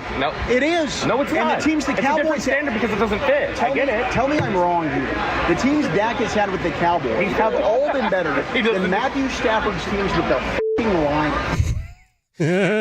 Yeah, look, I mean, Zach's right. Like you, if you're an elite quarterback, you can't pick them to win 7. But if Stafford's elite, the Lions would have won more games. I fully believe that if Tom Brady or Manning or Mahomes were the quarterback of the Lions during Stafford's era, they win 10, 11 games every year, regardless of roster. So elite quarterbacks do that. Rank the drunkenness between the 3 of you. Zach is more drunk than I am. Eric's the least drunk, and then I'm in the middle. And then Zach starts pouring out, not the alcohol. He was going to sip that. His Dak playoff frustration gets poured out. He had the drive. Here's the reality. Stafford had the drive. Dak's never had the fucking drive. He's had chances at the and drive. I begged him. I've begged him. And I prayed. And I've wanted it more than anything. You gotta start that over. Stop. I begged him. You gotta start that over because I went into the huddle and I said, please. It was more. He gets even more emotional right after I begged him. You got to hear him right after he said I begged him. He had the drive. Here's the reality. Stafford had the drive. Dak's never had the fucking drive. He's had chances at the and drive. I begged him. I've begged him. And I've prayed. And I've wanted it more than anything. Zach. And he won't fucking do it. He can't fucking do it, Bobby. He can't do it. Zach, take the teams out of it because you told me the teams don't matter. You told me the quarterbacks do. And if the quarterback is below 500, which is Stafford was for a decade. Stafford would have beaten the 49ers. No, he wouldn't. With that Cowboys team. He wouldn't. Yes, he would have. No, he would not. Yes, he would have. No, he would. So he's very much like he begged and prayed. Yes. He's wanted it more than anything for Dak to do it, and he can't do it, and he won't do it. 2 more clips before Ask Reddit. Then Todd Archer here on Sean and RJ. The importance of playoff success as the drunk argument continues. Why couldn't Stafford beat people last year? They did. They were the hottest team of the season in the second half. In the second half, but they were beaten and injured. You told me. You said the postseason. You got to win in the postseason. You just told me that, and it didn't matter. It didn't happen. But he has. They wilted when they got there. But he's won in the postseason. At what year? What do you mean? What year? He's a Super Bowl champion. What year? What year was it? Year 13. So I'm saying that he finally got on a competent roster with a competent Stafford? coach. I'm just saying you're completely inconsistent. I'm not. Yes, you are. I'm not at all inconsistent, Bobby. You're saying this. You're fucking reaching. You said this is the standard. It's not a reaching. You told me already that the standard is if your team does this, you're not elite, and you just showed me Stafford did that for a decade. And you went, no. That team is different. No. What I'm saying is if you think a quarterback is elite and you're picking them to go under 500, that is not an elite quarterback. If I pick them to go below 500, but if they actually go 500 for 10 years below 500, that's different because you didn't pick them to. They just did. He hasn't done in the playoffs. Neither did Stafford for 10 years. You think Bobby talks faster without Adderall or on alcohol? On alcohol. I think it's on alcohol. Yeah, Lucius and everybody yesterday when G-Bag played this were talking about how was Bobby going off to the bathroom every 10 minutes, maybe with a little mirror or something like that. And then finally, after 8 minutes of recording, Bobby realizes what Eric Chiafalo did. Dak has proven in the clutch when it's time to go be a fucking legend. When it's time to make a name for yourself, when quarterbacks are made, he has failed. He had 2 drives in both 49er games to go and do it, bro. You dickhead, Eric. He did. In both games. Your screen lit up. Good job, dickhead. You got some good content, boys. Maybe we'll beep that a little longer. It's beep. That counts. What did he do? Whose car was that he was banging on? We were at a patio table, and he was every single point hitting his hand. And then 2 hours later, he texts me. He goes, "Whether you want to admit it or not, I backed you into a corner tonight." And I'm like, okay, you 2 hours after he could. 2 hours after. Better than his last 2 hours after activities. Now, wanted to. What did Chiafalo bang the counter? What did Chiafalo do? Eric had hit record on his phone. The problem was when he'd left it at the table, and he got a text, and his phone lit up. And when it lit up, I saw 7:59, 8:80, and it was clear he'd been recording the whole time. Oh, so that's when you just realized it. I realized that he had been recording, and then I went over to him, and he's like, "Cool, thanks. I got some good content, boys. Appreciate you." All right, who won the battle? Who won the drunk audio fight between Roberto and Zach? 877-881-1053. Frankel and Frankel injury attorney text line. Todd Archer coming up in about 18 minutes. It's Brian Broaddus' favorite segment of the show. Do you have a question, Kelly? Yeah, I have a lot of questions. Number one, how dare you? That's right. It's time for Ask Reddit. We're going to get your thoughts on the Frankel and Frankel injury attorneys fan text at 877-881-1053, 877-881-1053. Also on the Twitch and YouTube, you can weigh in there, and we're going to kick these questions around here in the studio as well. RJ Choppy, what show starts as a 10 out of 10 but ends as a 1 out of 10? Ooh, man, I didn't like the way Blacklist ended. I thought it kind of... It's a good answer. Really dragged on. There's a TV show. Remember Manifest? Manifest is up there too. It started really solid. 666 Park Avenue was another one that started out really solid and then just vanished like a fart in the wind. So I'll go Blacklist. I did not care for the last, 4 seasons. Wow. It felt like they were just like on because the show was making money and they were giving no new creativity to it. Peyton, what you got? So this one, I never really got past the first season. It was one that was recommended by Tim Collins, and at first I loved it. It's The Morning Show with Jennifer Aniston. I first few episodes, I was like, okay, I'm hooked on it. And then I got through 5, 6, 7 episodes, and I hated it. I couldn't watch it anymore. It just didn't get my attention as much. I'm going to cheat here and go Breaking Bad to Better Call Saul. I never finished Better Call Saul. Gotcha. Breaking Bad got me so hyped. I was so excited, and it's just so damn slow. Then it started picking up a little bit, but at that time, I was done. I was finished with it. David Sullivan over on the YouTube says Lost. That's also the answer for DFW Dad on the Twitch. Solo Chris as well. We got a couple contributions of Game of Thrones, and then Twillo Vader also throwing out Lost on the Twitch. That's a great question. I've never seen an episode of Lost either. You know what? I haven't either. Weeds was great early on with Mary Louise Parker. Oh, it's a great show. And then it just was awful. They dragged that on way too long. We're doing Ask Reddit here on 105.3 The Fan. Sean Sharif, what's a toxic trait you recognize in yourself? Ooh, toxic trait. I would say this is maybe it's stubbornness because I'm going to say venomous, but I don't have that much regret over how vengeful I am. I wouldn't rooting for other people's failures and eye for an eye. I wouldn't go to a therapist and want to necessarily fix that. Sandler wouldn't want you to go. Because he canceled your therapy? Yeah, he got rid of my therapy. I also think, maybe in my relationship, if we have a back and forth, I won't say I'm wrong. I guess I don't believe that I'm wrong until the very end, but I could say it earlier in the battle. You know what I mean? Yeah. Sometimes a man will be, you're just not there's no warmth. You're just cold.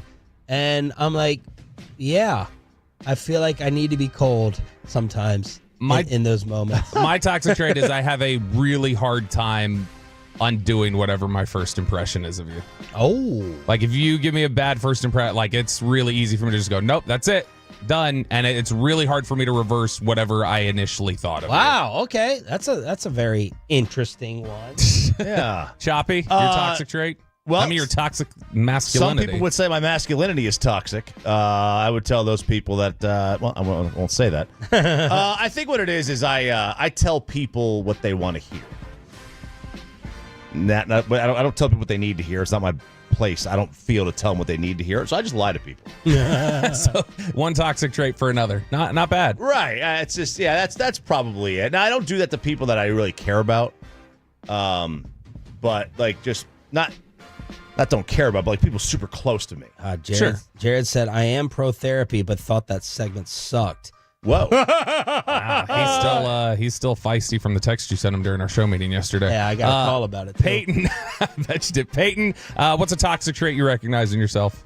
So it's trusting. It's trust issues. And it's one of those where, like, and I'll explain what I mean by it. It's like, if I tell you to do something or ask you to do something, it's like I have to, like, continue to follow up with you until you give me, like, a legit reasoning of like that you did, proof that you did something. If it's like, Sean, like, can you go to the store and grab this, like, I'll be asking, did you get it? It's like with the whole Cowboys, my job here is when someone's rolling on Jerry down the line or Stephen Jones, I have to make sure I can't just be like, okay, are you recording? Good. And trust them. I have to walk back there and watch them hit record and go, because it's like in my mind, if they mess up, it comes back to me ultimately. Okay. All right. Very good answer. Very, very strong there. We're doing Ask Reddit here on 105 through the Fan. Peyton Russell, what discontinued food or product do you still mourn today? Oh.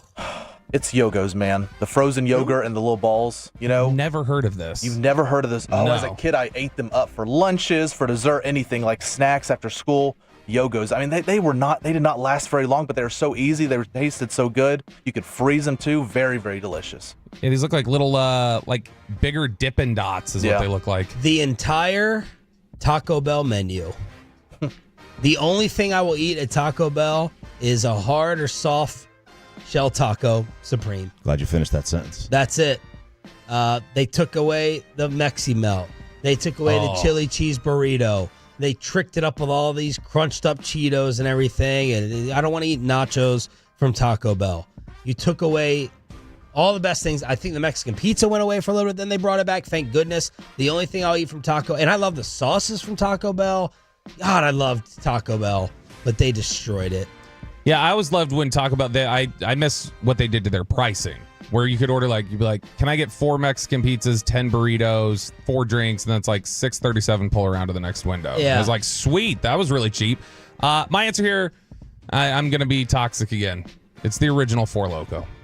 I miss the original Four Loko blend and the fact that it became something really soft and weak because people were dying or something. What is exactly Four Loko? Four Loko is basically like a Bang Energy with a bunch of malt liquor inside of it, and so the combo wasn't really great. A lot of people had some heart issues when they would drink it. Remember Jolt? Yeah, exactly. So yeah, Jolt with a bunch of liquor in it. Chop, your discontinued food or product that you mourn to this day. I went product here. I mean, look, Ping i2 irons. They just don't. Ping doesn't make the irons the way they used to. The Titleist Tour Prestige golf ball was fantastic. Then they went and they wanted to make a more expensive version. But look, at the end of the day, it's the Easton Ultralight Drop 5 bat. Oh, Easton! Okay? They don't make Drop 5 bats anymore. People were hitting bombs. Okay, now they're all Drop 3s when you get to the high school level. We had Drop 5s. 32 and a half, 20. Drop 5 so Drop 3 is like a 33-inch, 30-ounce. Like 3 ounce. It's a difference. Drop 3, right? When we were kids, it was 33, 28, 32 and a half, 27 and a half, right? And you can hit absolute missiles. And, look, just because a couple of pitchers may have gotten hit in the head on comebackers and they had to change the whole world. All right? Just because they were hitting bombs in Omaha, they had to change the whole world. I dropped 5s. Navarre's sending a picture of something called Crunch Taters. I've never seen or heard of this. Made by Lay's. I've never heard of that. Crunch Taters. No idea what that. I do like that Choppy and I, our submissions to this are both things where we're like, yeah, some people died, but like, who cares? Sorry that some people got hurt. Peyton 972 says they have Yogos at Costco. Do they? That's what he's saying. So if you want that, 361. Do you trust him, Peyton? I don't know. Show me proof. 361. The old Cece's dessert pizzas. 214. Surprised Bobby didn't say Zima. For you, 214. Oh, right man. That was a finger. 972, the IHOP Cinestack. We had 2 Key Zeke said the Crystal Clear Pepsi over on the YouTube. And yeah, I think that's about it here on these answers. All right, next question here on Ask Reddit. Sean, you're in hell. What's on the TV? Oh, like, what am I getting tortured by? Like, what? Yeah, what if you sit down in hell and they have the TV on, what is on the TV? You and I, it's the same answer. What is it? Horror films. Oh, yeah. A specific one? No, any. Although I do want to see Long Legs. I've heard Long Legs is phenomenal. The other day, Amanda made fun of me because I'm like, she really wants to see Beetlejuice. And she was all nostalgic over it. And I was like, she's like, did you watch it as a kid? I was like, the cartoon. Beetlejuice, even too scary for me. Okay. That's, like horror films. Like Sarah saw this movie called Hell House. And she said it was, like, without question, the scariest movie she's ever seen. Just recently. And I'm like, yeah, it's a no. I don't remember the movie. It was a famous movie too, and it's embarrassing. It's everyone was in a house, and like it was like Casablanca. No, House on Haunted Hill or Haunting of Hill House. It was something, and this girl made me like watch it, and I stopped seeing her after it because like 7-8 times I was like, no, I don't want to watch it. Like I seriously don't want to. Come on, and she insisted, and I never forgave her for it. 817. That's a good one. Game 6, Rangers versus Cardinals. Yeah. That one would be pretty bad here. 817, Coco Melon. The answer for me here. Women's basketball? No. That would have to be on a TV accessible to me, even in hell. I would give the answer that The Big Bang Theory. And I know a lot of people like it. Every single joke I've ever heard on that show, I'm like, oh God, really? Yeah, that's the point. It's so like formulaic. It's the same thing. That was the repeated only every show that 30 could seconds. give like primetime football a run for their money and the ratings and beat it. It was a beast on the ratings. It really was. Midland Power Wash on the YouTube says The View. Peyton Russell, what's on TV in hell? So I went a different route with this one. Not really a TV show or movie, but a commercial. The J.G. Wentworth commercial. 877 Cash. Now, I hate it. It was funny the first time, and then I see it like I saw every other commercial, felt like as a kid, hated it. East Texas Aaron on the Twitch says the Dez catch on replay. I think, if you replayed some sports stuff, that might get a little irritating. Some of the hurt feelings over time. So there it is. A loaded Expressway commercial free here on Sean, RJ, and Bobby. How did the CeeDee Lamb deal get done? Did Jerry and Steven actually win anything? Is Dalvin Cook next? And the final 53 with Cowboys insider extraordinaire Todd Archer from ESPN live on The Fan. Let's get you over to Platinum Ford in Terrell. It is, of course, a Stephen Gilchrist-owned store. Gilchrist Automotive, hooking you up in that brand new Ford car, truck, SUV, PlatinumFord.com, right between I-20 and Highway 80. Worth the short drive to Terrell to save a lot more on that brand new vehicle. Go see Adam Vinci. Adam's Ottolo. He's the GM. And he's going to hook you up, man. He'll get you into that Ford F-150 STX 2024. You get that for only $523 a month with a flex buy and the sale price of $42.9. That's a great deal on a brand new truck. Good luck finding a brand new truck for $500, a little bit more than $500.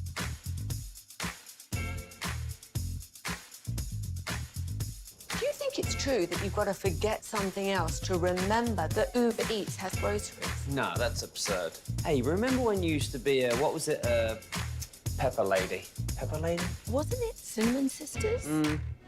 Basil Babes. Saffron Squad? Nutmeg Maidens? Paprika? No. Nutmeg Maidens. I just said that.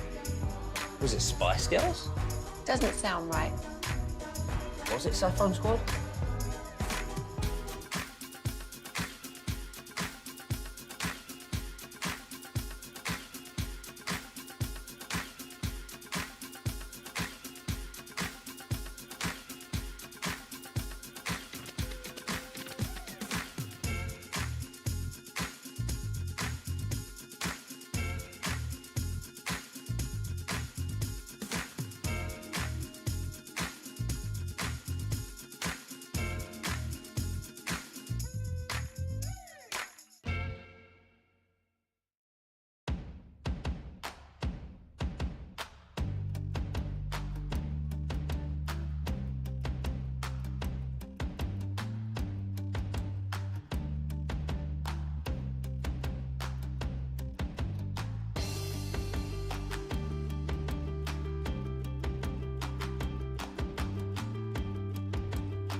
From our Hiley Mazda of Arlington and Hearst studios, this is Sean and RJ on 105.3 The Fan. 8 o'clock hour on a loaded Tolo Tuesday here on Sean, RJ, and Bobby. It's DFW Sports Station 105.3 The Fan. A ton of news taking place, so we had to track down one of the best in the business, Cowboys insider Todd Archer from ESPN, joining us on the D&M Leasing Hotline. Good morning, Todd. Thank you for the time. As always, what finally pushed this CeeDee Lamb deal over the top? Why did it finally get done now?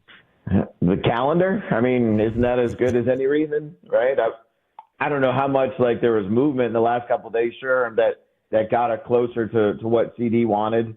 But I think the Cowboys knew you have to get him in this week to make sure he can be fully ready to go for Cleveland. We'll see if training camp matters at all when a guy's going to have, 6.5 practices, I guess, before the season opener. But I would probably say the calendar played as much of a part in this thing as anything else on both sides. I'm sure CeeDee was looking to get here as well and didn't want to go to California for a meaningless week of training camp, and they just decided let's really hammer this thing when they get back for that last preseason game. Did the Joneses win or lose anything by waiting?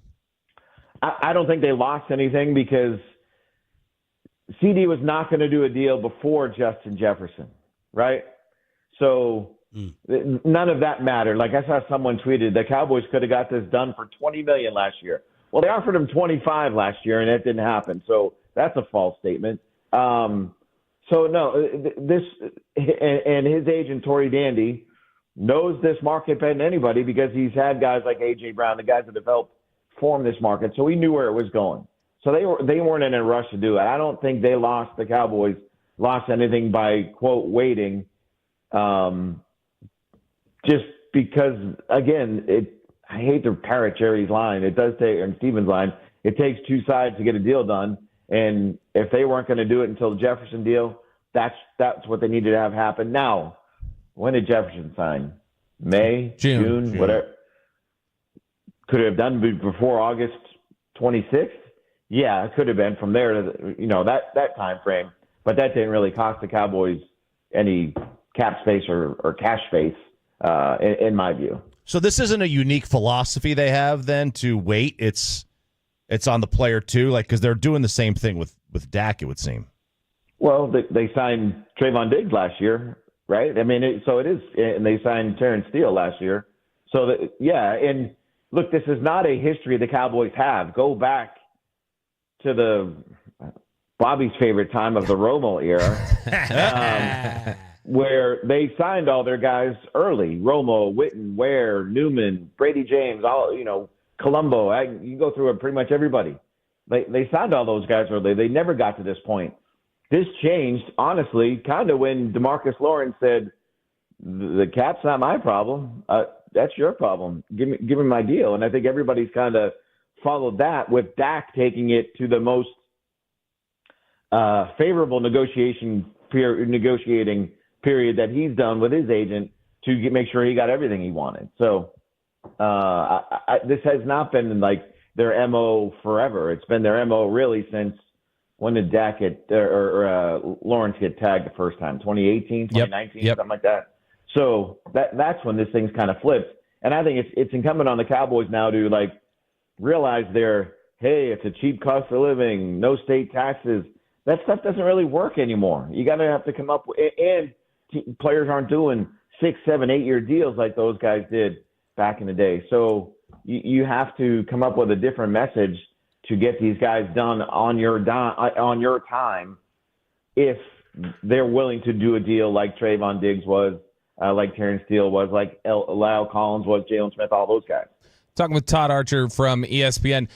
Todd, now that the CeeDee deal is done, do you think this is an immediate pivot to, all right, let's see what we can get done with Dak, or do you think the Cowboys front office is saying, we're going to exhale here and just take some time to figure out our football team before we get into anything else? I would hope they can operate on two paths at the same time. So it should be an immediate pivot, because to me, if you get to the opener against Cleveland and Dak's not signed, why would Dak sign after that?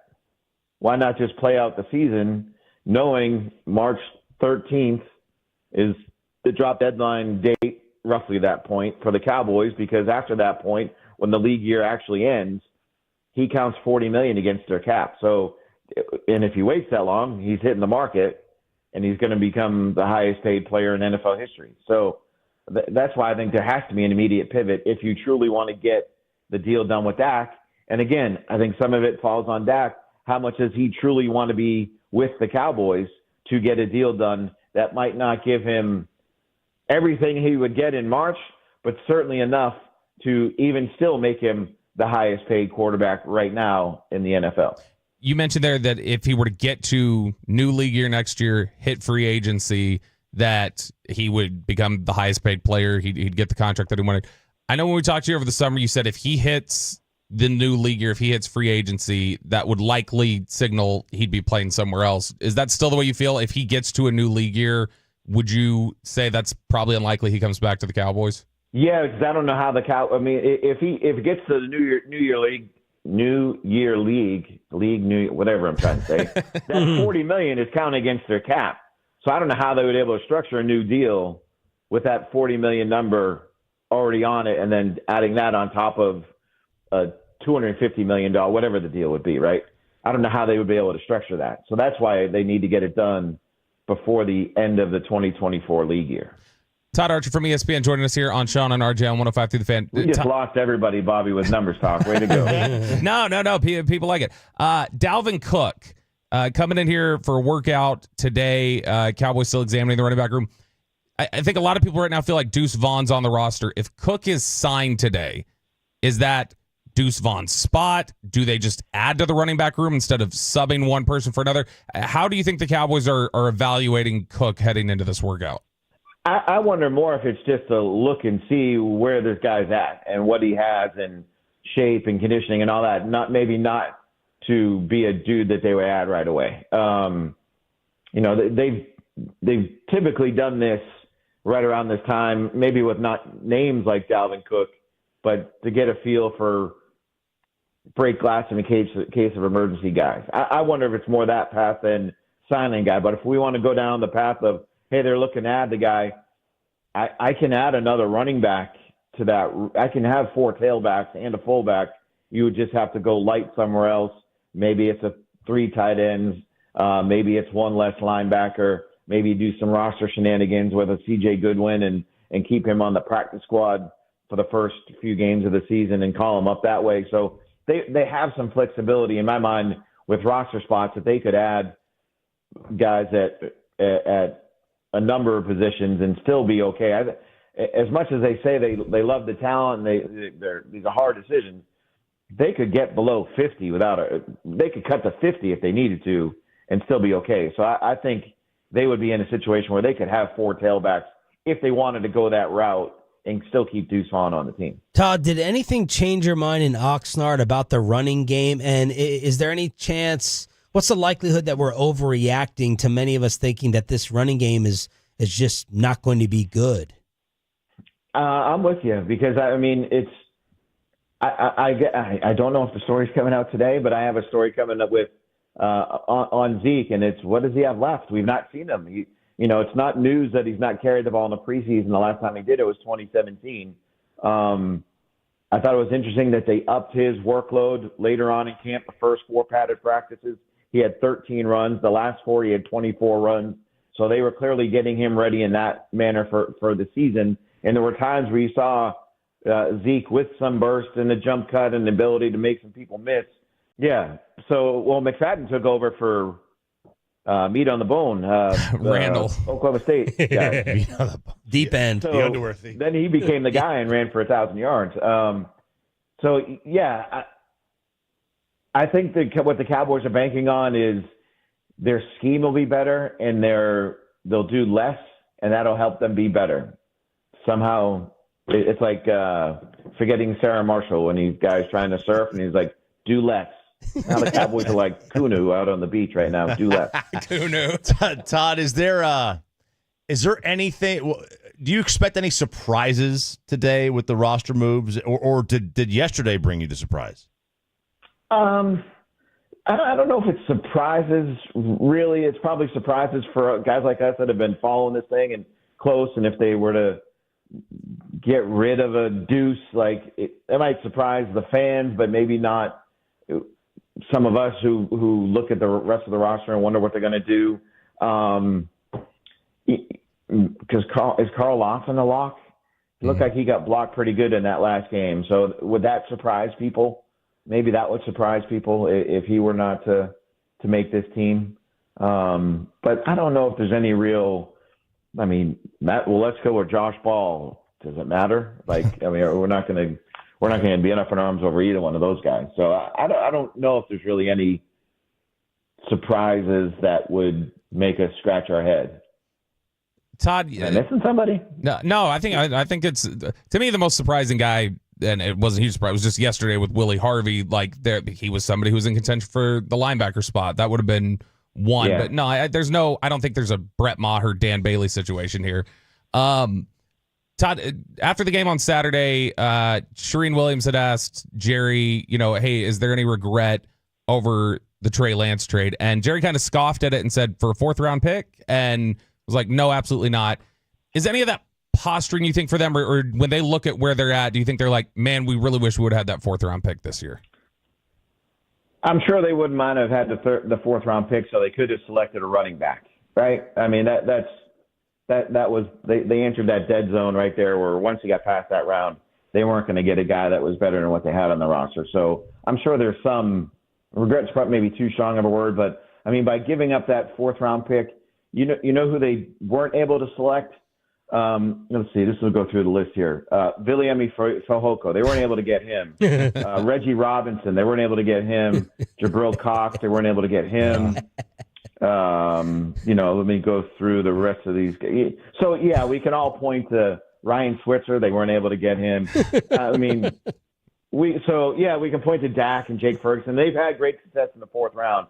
But I think when you look at having the opportunity to get a guy that people thought highly of in a draft not too long ago at that position with uncertainty at that spot, I don't know why there would be regret. And look, yeah, it was 5 picks. I got you, but there was improvement from Lance. that aside, from that first game against the Rams through the preseason, in my mind, that he's still intriguing enough to want to continue to look at. And maybe this is like the old school development of quarterbacks that the Cowboys would be going through with a guy that, he didn't play his first couple of years anyway. I'm not saying he's going to be Romo by any stretch of the matter, but it's a 4th-round pick. I'm not going to get all hung up and bothered by that. Was there anybody else I missed? Charles Tapper. Charles Tapper. There you go. Your editor at ESPN asks you to predict whether the Cowboys go over or under 10.5 wins. 10.5. I would say under, but I think it'll be 10-7. Okay. Todd, what's been the most overblown? Vegas says under, by the way. Oh, yeah? They are favored in 13 games, and generally when you're favored in 13 games, that Vegas' way of telling you you're going to win 10. Vegas is reading Archer, clearly. Todd, this has been for us. Bobby has them 15-2. That's what I don't understand. Oh, my gosh. Does Bobby annoy you guys in the press box like he does us? He's so far away from us in the press box that I don't even know that he's there. So he knows I'm there when he knows I'm there when I just kind of saunter up to him and he's like, "What bit is coming my way?" That's when he knows. Toddy, he's telling us all the great Archer humor behind the scenes about you. So you lived up to it with your 4th-round skit right there. We appreciate it as always. Keep up the great work, and we'll talk to you soon. This is the only time Broadus texts us during the show anymore is when you're on. So thank you. I'm glad I could broker some peace. The great Todd Archer on the D&M Leasing Hotline. Jake Ferguson is my favorite Cowboy, and this guy's my favorite Maverick. And Bobby's going to love him even more after what he did to a world champion. Plus, the MLB pitching audio you have to hear. Next on your Home of the Rangers with Sean and RJ.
Do you think it's true that you've got to forget something else to remember that Uber Eats has groceries? No, that's absurd. Hey, remember when you used to be a, what was it, Pepper Lady? Pepper Lady? Wasn't it Cinnamon Sisters? Basil Babes. Saffron Squad? Nutmeg Megan? Paprika? No. Nutmeg Maiden. I just said that. Was it Spice Girls? Doesn't sound right. Was it Saffron Squad?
Hey, and it's back to Sean and RJ right here on 105.3 The Fan segment here, brought to you by Window Nation Cars for Kids. Donate today at carsforkids.org, and also brought to you by the personal injury lawyers Frankel and Frankel. If you have been injured in a car or truck wreck, call Frankel first, 214 or 817-333-3333. With Frankel and Frankel, there is never an out-of-pocket cost. They only get paid when you win.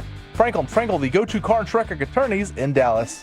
Texas Rangers back in action tonight against the welcomed Chicago White Sox with a 6:30 pregame. First pitch, 7 o'clock here on 105.3 The Fan. Really need the Rangers to come through because we need that White Sox team to go and break the record. Oh. We need them to get to 124 losses or whatever. As I've said over the past week, all I care about now is lighter, rocker. Jared Sandler with a very detailed 3-minute video explanation yesterday on why you should not hold your breath on Kumar Rocker being called up. Did you watch it? I didn't. I retweeted it because he tagged me in it, but I didn't actually watch it. Yeah, it's funny how Sandler, I don't know if he retweets anything that we do, but I find myself in these tags for me to retweet all of his great Ranger information, which I'm happy to retweet it. He's a valuable Ranger source. But I wonder if you go up and down the timeline, if it's like Spittles, where it's just his stuff. It's just hockey, Rangers, hockey, Rangers. I'm like, where's the little fan stuff? For Sean and RJ content? But we get tagged, we got to talk about the charity. So I don't know. I was just wondering. I'll be there Thursday night, by the way. Oh, really? Where?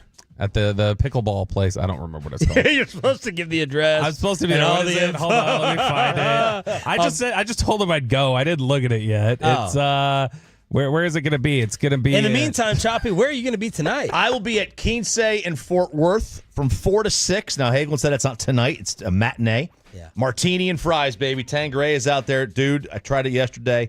It was a hit. I did not think dirty fries were the way to go. But fries with olive juice on them is phenomenal. Keensay in Fort Worth, 4 to 6 tonight. Just kidding. I knew the whole time. I was just letting him set his up. August 29th, 5:30 to 7:30. I'll be at Sandlot's happy hour. It is at Preston Playhouse, 13130 Preston Road. I am caring about Kumar, Leiter, and Jacob deGrom. And yesterday on the G-Bag Nation, GM Chris Young on how deGrom looked and what's next. Yeah, Jacob looked great. I was there in Frisco, and he looked great. First two guys got base hits on fastballs, and then Jacob started mixing in some off speed, and they didn't touch him. So, but most importantly, what I saw was a player who was relaxed, happy. You could tell physically he was feeling fine. He wasn't stressed. He was just enjoying the moment. And to see that smile on his face and seeing him out there competing, it was really, really satisfying for me, and I'm hopeful that it was gratifying for Jacob as well. He deserves so much credit for how hard he's worked to put himself in this position, and looking forward to seeing him build off that tomorrow night, and then we'll kind of reevaluate and see what the next step is. Okay, I'm ready to move on. Not from deGrom. Kind of deGrom radio-wise, because I have to play this audio. I fell in love. I fell in love yesterday listening to this all over again. This is Greg Maddux's documentary. MLB Network. And it's on the MLB Network. And what was the first story that we played? It was about his catcher talking. Javi Lopez? Yes. Yeah. Yeah, it was Eddie Perez. It wasn't Javi. Eddie Perez. Basically, Maddux willingly gave up a home run to Jeff Bagwell in a blowout to set him up for a playoff. Because he had his personal catcher. Mm-hmm. Javi was the offensive threat. Yeah, and then I wasn't here last week, but I know this clip. I saw this where he was like, "I'll pitch him inside here," knowing that he won't expect 3 straight change-ups in the playoffs. Well, listen to this story about Maddux from Chipper Jones when Leo Mazzoni went out there to get Maddux off the mound. They don't call him the professor for nothing. It was a regular season game. And now here's Gonzalez. He's got 2 runners on here. And Bobby sent Leo out to tell Maddux that he wanted to walk Gonzalez. Louis Gonzalez hit Maddux pretty good. Doggy's like, nope, not going to do it. He goes, what? He goes, give me 2 pitches, and I think I can pop him up to third base. He goes, I'm going to throw him a changeup down and away, first pitch. Then I'm going to throw him a cutter, middle in, and he's going to hit a pop-up to Chipper, and we're going to get out of this inning. Leo just kind of looks at him, and he looks at the rest of us, and he goes, okay. And he turns around, and he walks back to the dugout. And I mean, you can hear Bobby's he's pissed, So sure enough, he throws him change up down and away, ball 1, cutter in. Got under this one a little bit, pops it down the left field line. And I'm standing underneath the pop-up, just thinking, you have got to be kidding me. Caught it, inning over. Bobby and I look at each other and went, unbelievable.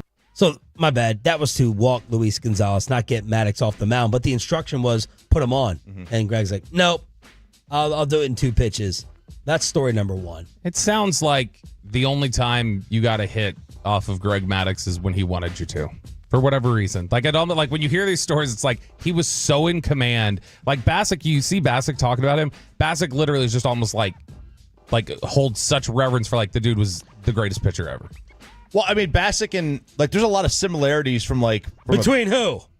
Well, the velocity they threw with, right? Like I was trying to make it. Yeah.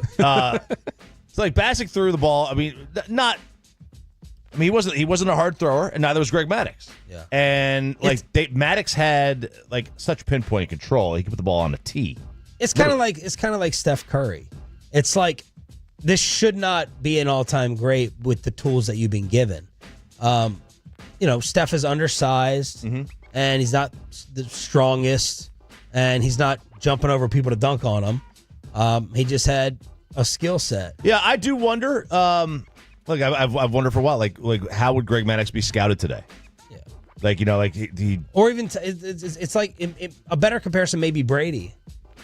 Like Tom Brady, probably has less skills than Steph Curry, but there's a pudgy guy coming out for the combine who's not that athletic and becomes an all-time great.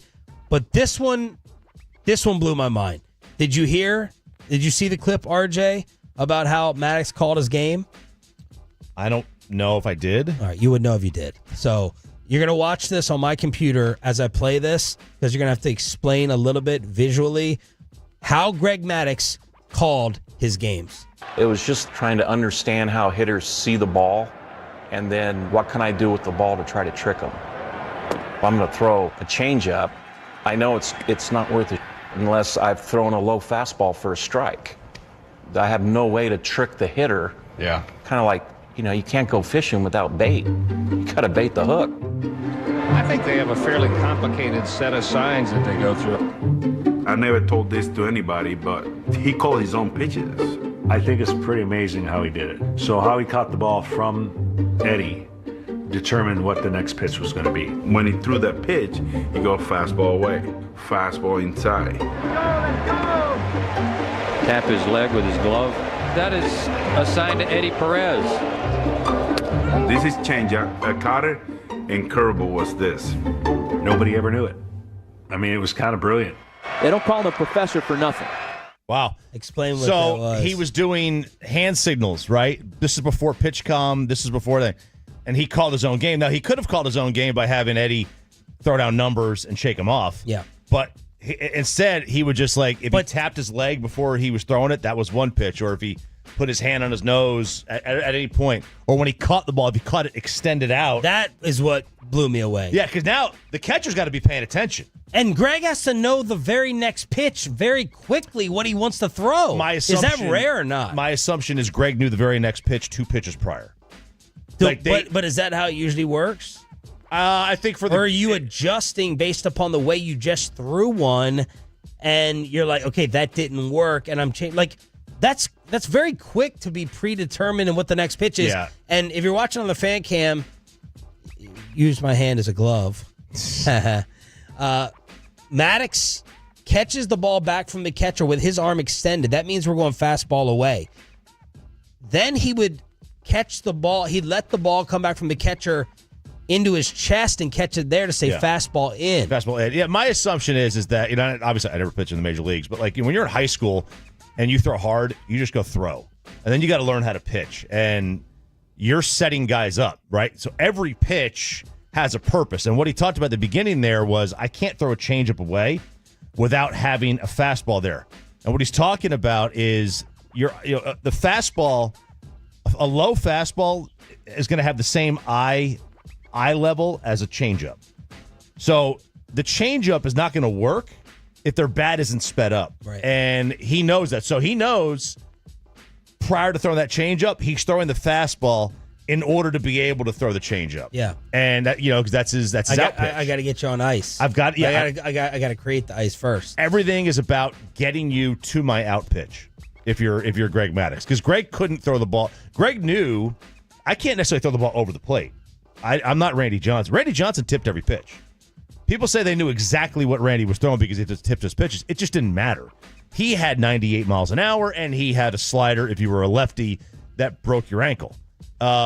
So, yeah, I would be willing to bet if you ask Bassick or Holland, every pitcher knows what they're throwing on the next I've pitch. been meaning to get to this story multiple times, and we have to do it today, otherwise it's done.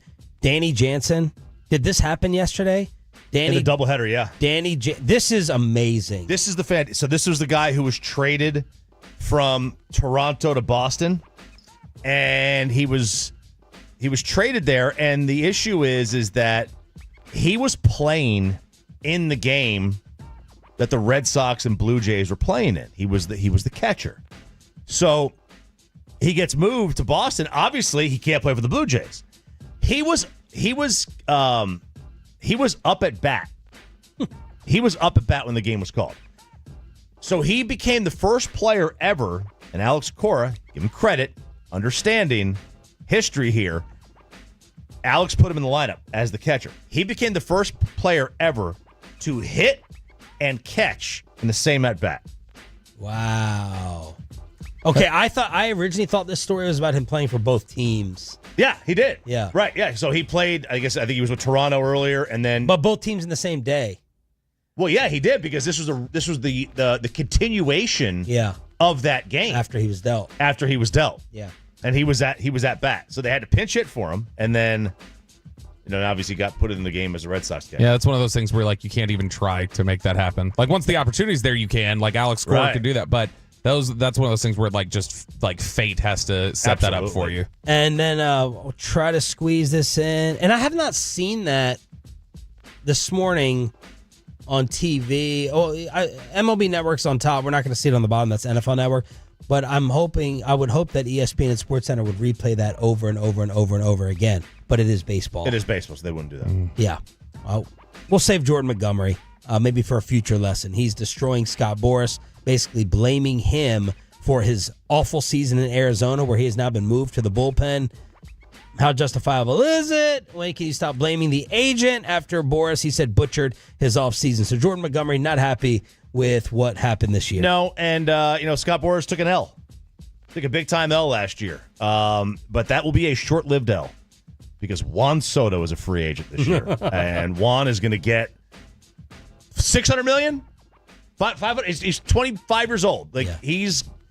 This is the exact guy. You don't want to give 10-year deals away, but when you're 25, 26 years old, you can do it. Just how much money might the Cowboys have cost themselves by waiting on CeeDee Lamb's contract? That is next in Below the Belt, right here on The Fan.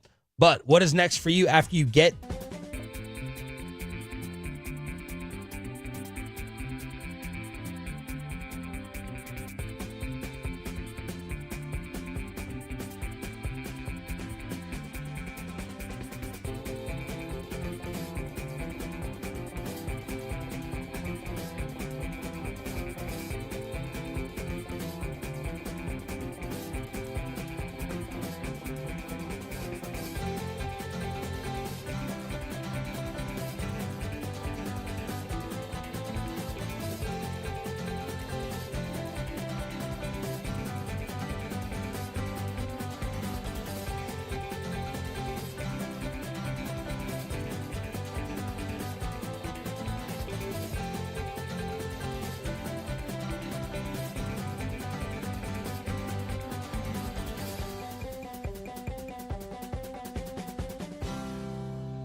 Uber Eats has Lola V products? I gotta remember that. Well, you know, they say in order to remember something, you have to forget something else. Okay, now that is a very cute haircut. That's like a little shag. I've never seen that before. Well, I mean, of course you have. It's the Rachel. Oh, is that your name? No, I mean, like, your name. No, I'm Jen. My name's Jen. Right, but I just mean, like, this is your haircut. But that's hair on your head. I'm not saying this is your hair. Okay, freaking me out a little bit.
RJ on 105.3 The Fan segment here brought to you by Classic Chevrolet. Classic Chevrolet in Grapevine is the #1 Chevy dealer in the world.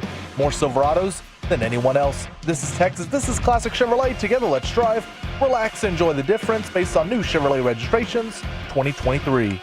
The great Bobby Belt. You ruined the morning show. Don't make me take off my belt. Don't make me take off my belt. We're not. Over to you, Bobby. Almost $20 million this year is potentially what you cost yourself by waiting on CeeDee Lamb. Let's talk about it. So, Todd Archer just joined us at 8 o'clock and had talked about how CeeDee Lamb was going to wait for Justin Jefferson. That was the deal. I agree that when we reached this offseason, CeeDee was waiting.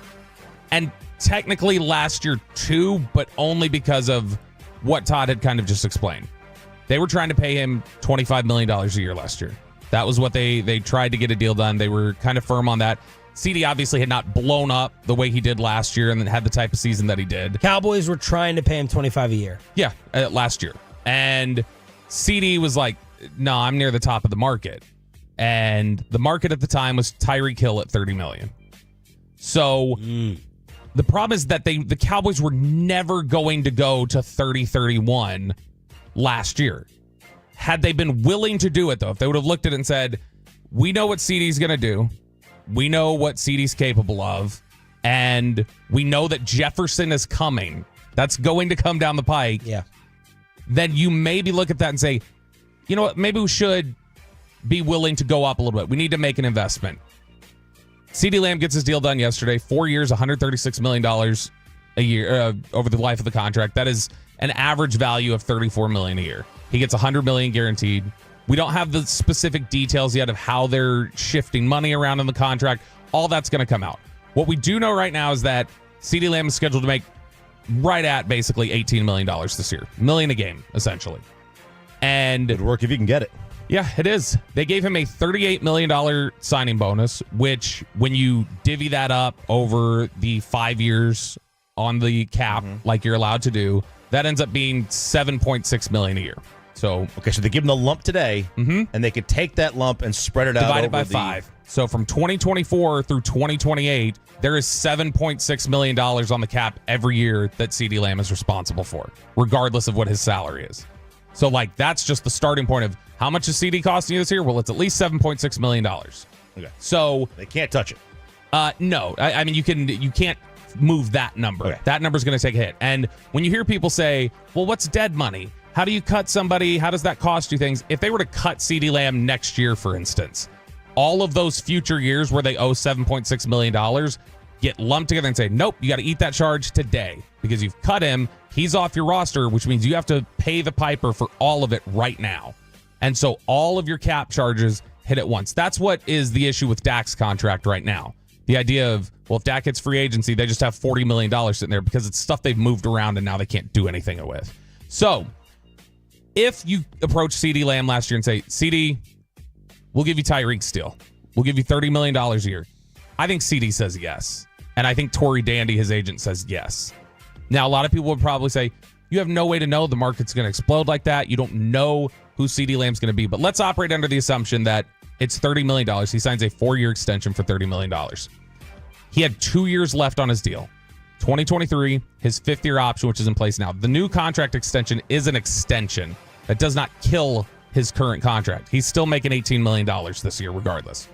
So what the Cowboys have essentially cost themselves is the wiggle room to say, let's max out his bonus or minimize his bonus. Let's play with the money a little bit. You've lost an extra year on the cap to be able to then finagle that number, and you're still paying $4 million more a year than you probably would have if you got it done last year. Yeah. Ultimately, that's $16 million over the life of the contract, and in flexible cap room, that adds up to you've essentially lost $20 million this year because of how you have to structure the deal this year. And so ultimately, is that a loss? Yeah. How could it not be a loss? It's clearly a loss in terms of like what it looks on the books, but do you think the Cowboys view it as... Well, what would they say? Stephen Jones walked into the studio right now like Charles Haley did yesterday, and you explained all that and said all that. What would he say back? I think that they would... Because they don't feel it is. On the record or in an honest moment? In an honest moment, I think Stephen would probably say, we were not... we liked CeeDee, and CeeDee was very good. We were not prepared to say CeeDee is Tyreek Hill. Right. And I think that after no one was last year. See, that's the thing about the National Football League. You have to pay them as if like no one had CeeDee Lamb in a top 5 wide receiver discussion at this time last year. Mm-hmm. We did not. It was Devontae. It was Tyreek. It was definitely Jamar Chase. Who am I missing? Because by the end of this deal, CeeDee probably won't be in the top 5 anymore. Oh, I don't just because you know what I mean? Because he'll be a little bit older, and there'll be somebody new who's going to pop up and be CeeDee Lamb. Because he'll be what, 20? He'd be 29. 29, 30. That's teetering, right? That's teetering. I think you could make the case that they're like, we want to wait and see that big breakout year, right? I think that's the way they approach the Dak one. They may still be doing it again unless he wins multiple playoff games. And we wanted to see CeeDee Lamb become the unquestioned, no doubt, number 1 receiver that he is. And we're willing to lose $4 million a year in order to know that's the reality in the case versus the little bit of guesswork, right? Other teams are like, the Jacksonville Jaguars are like projecting with Trevor Lawrence. Mm-hmm. It feels like the Cowboys don't want to project that they want to know. That's a good point. We know about Micah. We know about Micah right now. If I gave you the option, there are 3 ways you can look at team building and the way you hand out contracts to your own guys. And you tell me which one of these you would pick. Do you want to pay somebody for what they've done? No. Do you want to pay somebody for what they're going to do? Yes. Or do you want to pay somebody for what you think they're going to do based on what they've done? Right. And the Cowboys fall in the middle. Yeah, I would lean towards them picking C. And I understand. That's the safest one. And I understand that. It's the yes. But it's also the most cost prohibitive, right? It's not Probably. Because in order to do that, you're paying a little bit You're literally longer. paying a price. Right. You are paying a price for their ascent. Correct. You know? Yeah, you're paying a price for their leap. Yeah, you're not buying. But you know more about them. Right. You're not buying Apple when they came out, when they started their company. You're buying it after they came out with like the iPod. Yeah, it's before like the iPhone, right? It's like it's growing. You see what's going on, but it's like you waited a little bit. Yes. Rugnet Odor, when he signed his deal, that was viewed as you bought out years of arbitration, and that is somebody who is going to continue to get better. Yeah. Baseball teams do that with arbitration guys all the time. Yes. And that doesn't really kill them. Cowboys did it one time that I can remember where they said, we are going to pay you for what we think you're going to do, not what you've done already. And it was Tyrone Crawford. And they gave Crawford 5 years and $40 million or something like that, which is not a ridiculous contract when you look at it in today's NFL. But he was fine. But he was not an $8 million player. What if they thought he was going to be? And that's the thing. I think that those kind of instances where they go, man, we paid Tyrone Crawford $8 a year. And because of restructures we have to do, there are some years where he's maybe counting $11 million, and we think he's a $4 million player now. I support the thought process of C. I do. I have to be honest about it. I know it's easy to sit here and just kill, act like we all have a time machine and we all see the future. I supported it with Dak, and ultimately they got proven wrong. Wait and see. I think they may be in wait and see Dak 2.0 again, and daring him to leave the star. And I can understand it in wanting to see CeeDee Lamb now be better. In an offseason discussion, this is what happened. You have to tell me you believe this would happen a year ago. The CeeDee Lamb is better than Devontae Adams and Jamar Chase. Now, if you want to tell me with a straight face you predicted that a year ago, I'll call you a liar. Because that's where we are now. That CeeDee Lamb is better in these discussions than Devontae and Jamar Chase, or at the very worst, even with Jamar Chase. And that's a hell of a leap. Props to Lamb for that. But I understand the Cowboys wanting to see that happen first. Yeah, because this time a year ago, when he was not in the top 5 discussion. No, you brought up Trevor Lawrence. It's 3 years for him now. He's in his 3rd. Now he's going to be in his 4th. This is his 4th coming up. Yeah. Is it 5th, 6th? If the Cowboys did the same thing on Lawrence, and they waited, like Jacksonville easily. I mean, by the time Trevor Lawrence's Dak first year comes around, where they tagged him, I mean that could be $70 million. I view quarterbacks a little differently because they all leap. And so for quarterbacks, I think those are ones you've gotta kind of say, I'm paying what I think you're gonna do, because there's only so much I can sit around and wait. Because if I wait and let you show me, we're done. But to the Cowboys' credit, I guess I still think this should have got done last year. But if you're the Cowboys and you're sitting there, you're going, let's take a quarterback contract, for instance. Jimmy Garoppolo was paid for what they thought he was going to do. Jimmy Garoppolo became a $30 million albatross just sitting on the books for, the Raiders. Daniel Jones, or for the 49ers. Daniel Jones is a $40 million albatross sitting there for the Giants, where they said, hey, we're starting to see it. We're going to bank on you, and we're going to invest in you being this moving into the future. I just don't know that there was anything at all that gave you pause about CeeDee Lamb. Even if he wasn't to that point yet, there was enough, I think you saw, that you said, man, he continues to get better. Yeah. It's reasonable to expect he's going to do this. And especially the way that you probably saw him in those offseason workouts, and you saw the connection he has with Dak, and knowing how comfortable Dak is with him and wants to get him the ball, that you knew those numbers were going to pop. And they were going to be big volume numbers. And that's ultimately where I think the Cowboys cost themselves. Didn't we accuse them of misunderstanding and misreading the wide receiver market a couple of years ago around the Amari time? Well, they misread the... Yes, did we? We did. Yeah, we were talking about them misreading the market. Well, they misread the market on the trade, that's for sure. Well, Amari is one of the good examples of a contract negotiation they won, where somebody did lean on, I want to be here. And then what did they do? They went, well, we don't want you here anymore. Go, get on out of here. So they clearly misread on Gallup and seeing what his value was post-injury and believing what he could be. But, man, Lamb just felt like the one that was so easy to get done. And I'm glad it's done. Ultimately, you're kind of nitpicking because they've shown consistently, even when they have money to spend, they don't like spending it out of here. So what are you going to do with it? Yeah. But they did cost themselves a lot of money, I think. 877-881-1053 is the way to hit us up on the Franklin Franco Injury Attorney text line. This is our new favorite Dallas Maverick. Someone says Kyrie is the real MVP and that Kyrie is also better than Steph. That kicks off the final hour. Plus, RJ attacks the old school in the association again. Yeah. Final hour, Tolo Tuesday edition with Nick Harris as well from DallasCowboys.com right after this.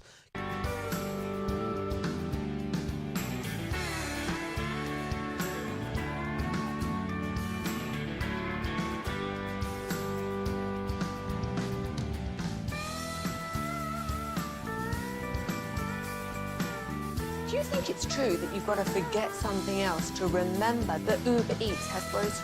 No, that's absurd. Hey, remember when you used to be what was it, Pepper Lady? Pepper Lady? Wasn't it Cinnamon Sisters? Basil Babes. Saffron Squad? Nutmeg Maidens? Paprika? No. Nutmeg Maidens. I just said that. Was it Spice Girls? Doesn't sound right. Was it Saffron Squad?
Hiley Mazda of Arlington and Hearst Studios. This is Sean and RJ on 105.3 The Fan. Final hour fist pump time on the Fan Cam. T-shirts are here. No, cabs are here. Cabs ahead. And T-shirt time. T-shirt time. Sean Sharif, RJ Choppy, Cowboys insider Bobby Belt. We got Peyton and Carter getting it live on the Fan Cam, Twitch, and YouTube. Gavin Spittle and Zach Rowe texting me. Did you see the Cowboy news?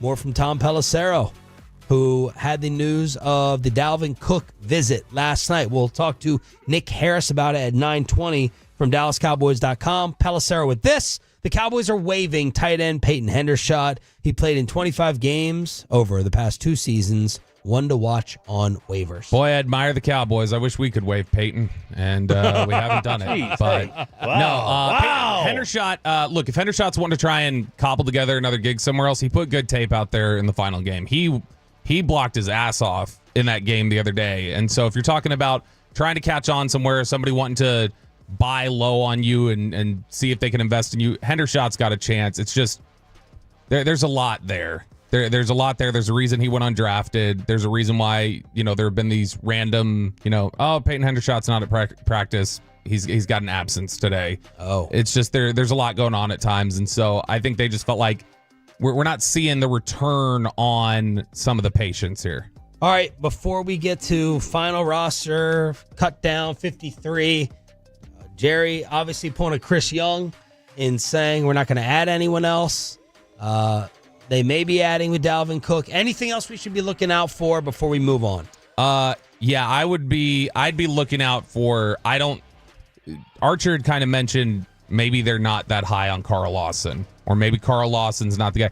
I think they still have not figured out edge. So whether it's a trade or signing or, claiming somebody off waivers, I think Cowboys are going to be looking at edge rusher today and the next couple days.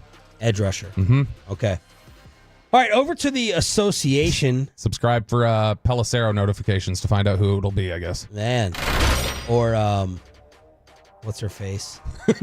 Don't say it. I got the name. I know you it. Do. I know you do. All right. Jason Kidd, NBC Bay Area, is given the props for Klay Thompson to the lead recruiter in the process. I think when you talk about the recruitment, it was a lot of people that were involved in that. But I think one of the biggest players in that was Kai. Kai being able to player, given his experience of what Dallas has been like for him in 2 years, and being able to tell Klay the honest truth of what he thinks can happen with Klay coming to Dallas. And I think I would love to say it was all me, but it wasn't. I think it was a team effort, but I think player to player, and that's in this league, they all talk about their situations and they all recruit one another, but truly I believe Kai and Klay being able to talk, and I also believe Klay did his homework. And so just understanding the situation, because it would have been easy for him to stay, so he had to put in some effort of doing some homework to see what Dallas was all about. Oh, speak of the devil, and he shall appear. Breaking news from Todd Archer. The Cowboys are meeting with defensive end Tyus Bowser. So edge rusher Tyus Bowser, formerly the Ravens, missed all of last year. Former second-round pick, a guy the Cowboys liked a lot coming out in the draft. Same year as Carl Lawson. He is visiting today with Dalvin Cook. And that, ladies and gentlemen, is an example, in my opinion, of why you should toe low. Mm-hmm. Others may get to this tomorrow. You'll get it right here on the home of the Cowboys with Bobby Roberto Bell and the guest that we had on at 8 o'clock. And I have a scouting report on Dalvin Cook with the great Brian Broaddus watching his tape already. Go ahead. Did you ever play with Bowser on Mario Kart? No. You know what? I regret going too choppy. Right Listen, that's the kind of hard-hitting stuff that I'm going to bring with you, okay? Okay. Nick Young. Swaggy P. Really quickly, I just want to point out, I love that we're now past the question of is Kyrie happy here, and instead we're on to the idea of Kyrie's not only happy here, Kyrie is doing things to tell other people, like, this is the place where you're going to find peace. This is the place where you're going to realize that this is where you need to be. Nick Young says people are scared to admit that Kyrie Irving is better than Steph Curry. Quote, Kyrie is the Kobe to Steph's Michael. People are scared to say he's better. So Nick Young saying that Kobe better than Mike and that Kyrie better than Steph. This guy is approaching all-time dumbass territory. Whenever he speaks, I know it's a clown show. Nick Young. You missed Rashid last week saying Wizards MJ was more dangerous than Bulls MJ. In the sense that he was fatter. What a stupid ass take. Like maybe Michael's. I mean, you can't even say jumper. His mid range. I'm not even sure you could say his mid range was better. Right. Like his mid range in like the late, in the second Bulls three-peat was just. To be fair, I think Rasheed Wallace was high for most of Michael Jordan's time in the 90s. It wasn't until he got to Detroit things kind of calmed down for him. Is this, sometimes you'll have like barbershop arguments. Like Isaiah Ryder was one forever. Oh, man, J.R. Ryder, man, he's really the truth. This guy's better than this guy.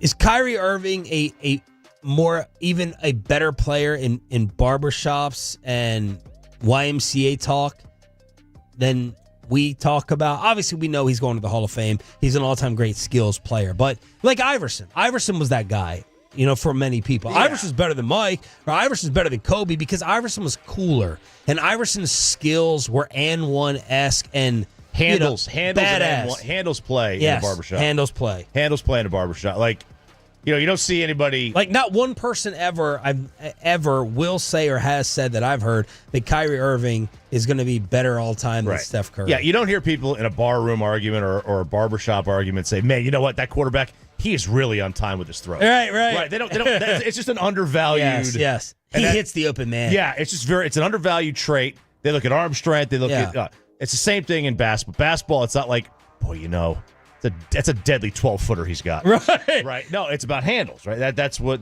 plays. Yeah.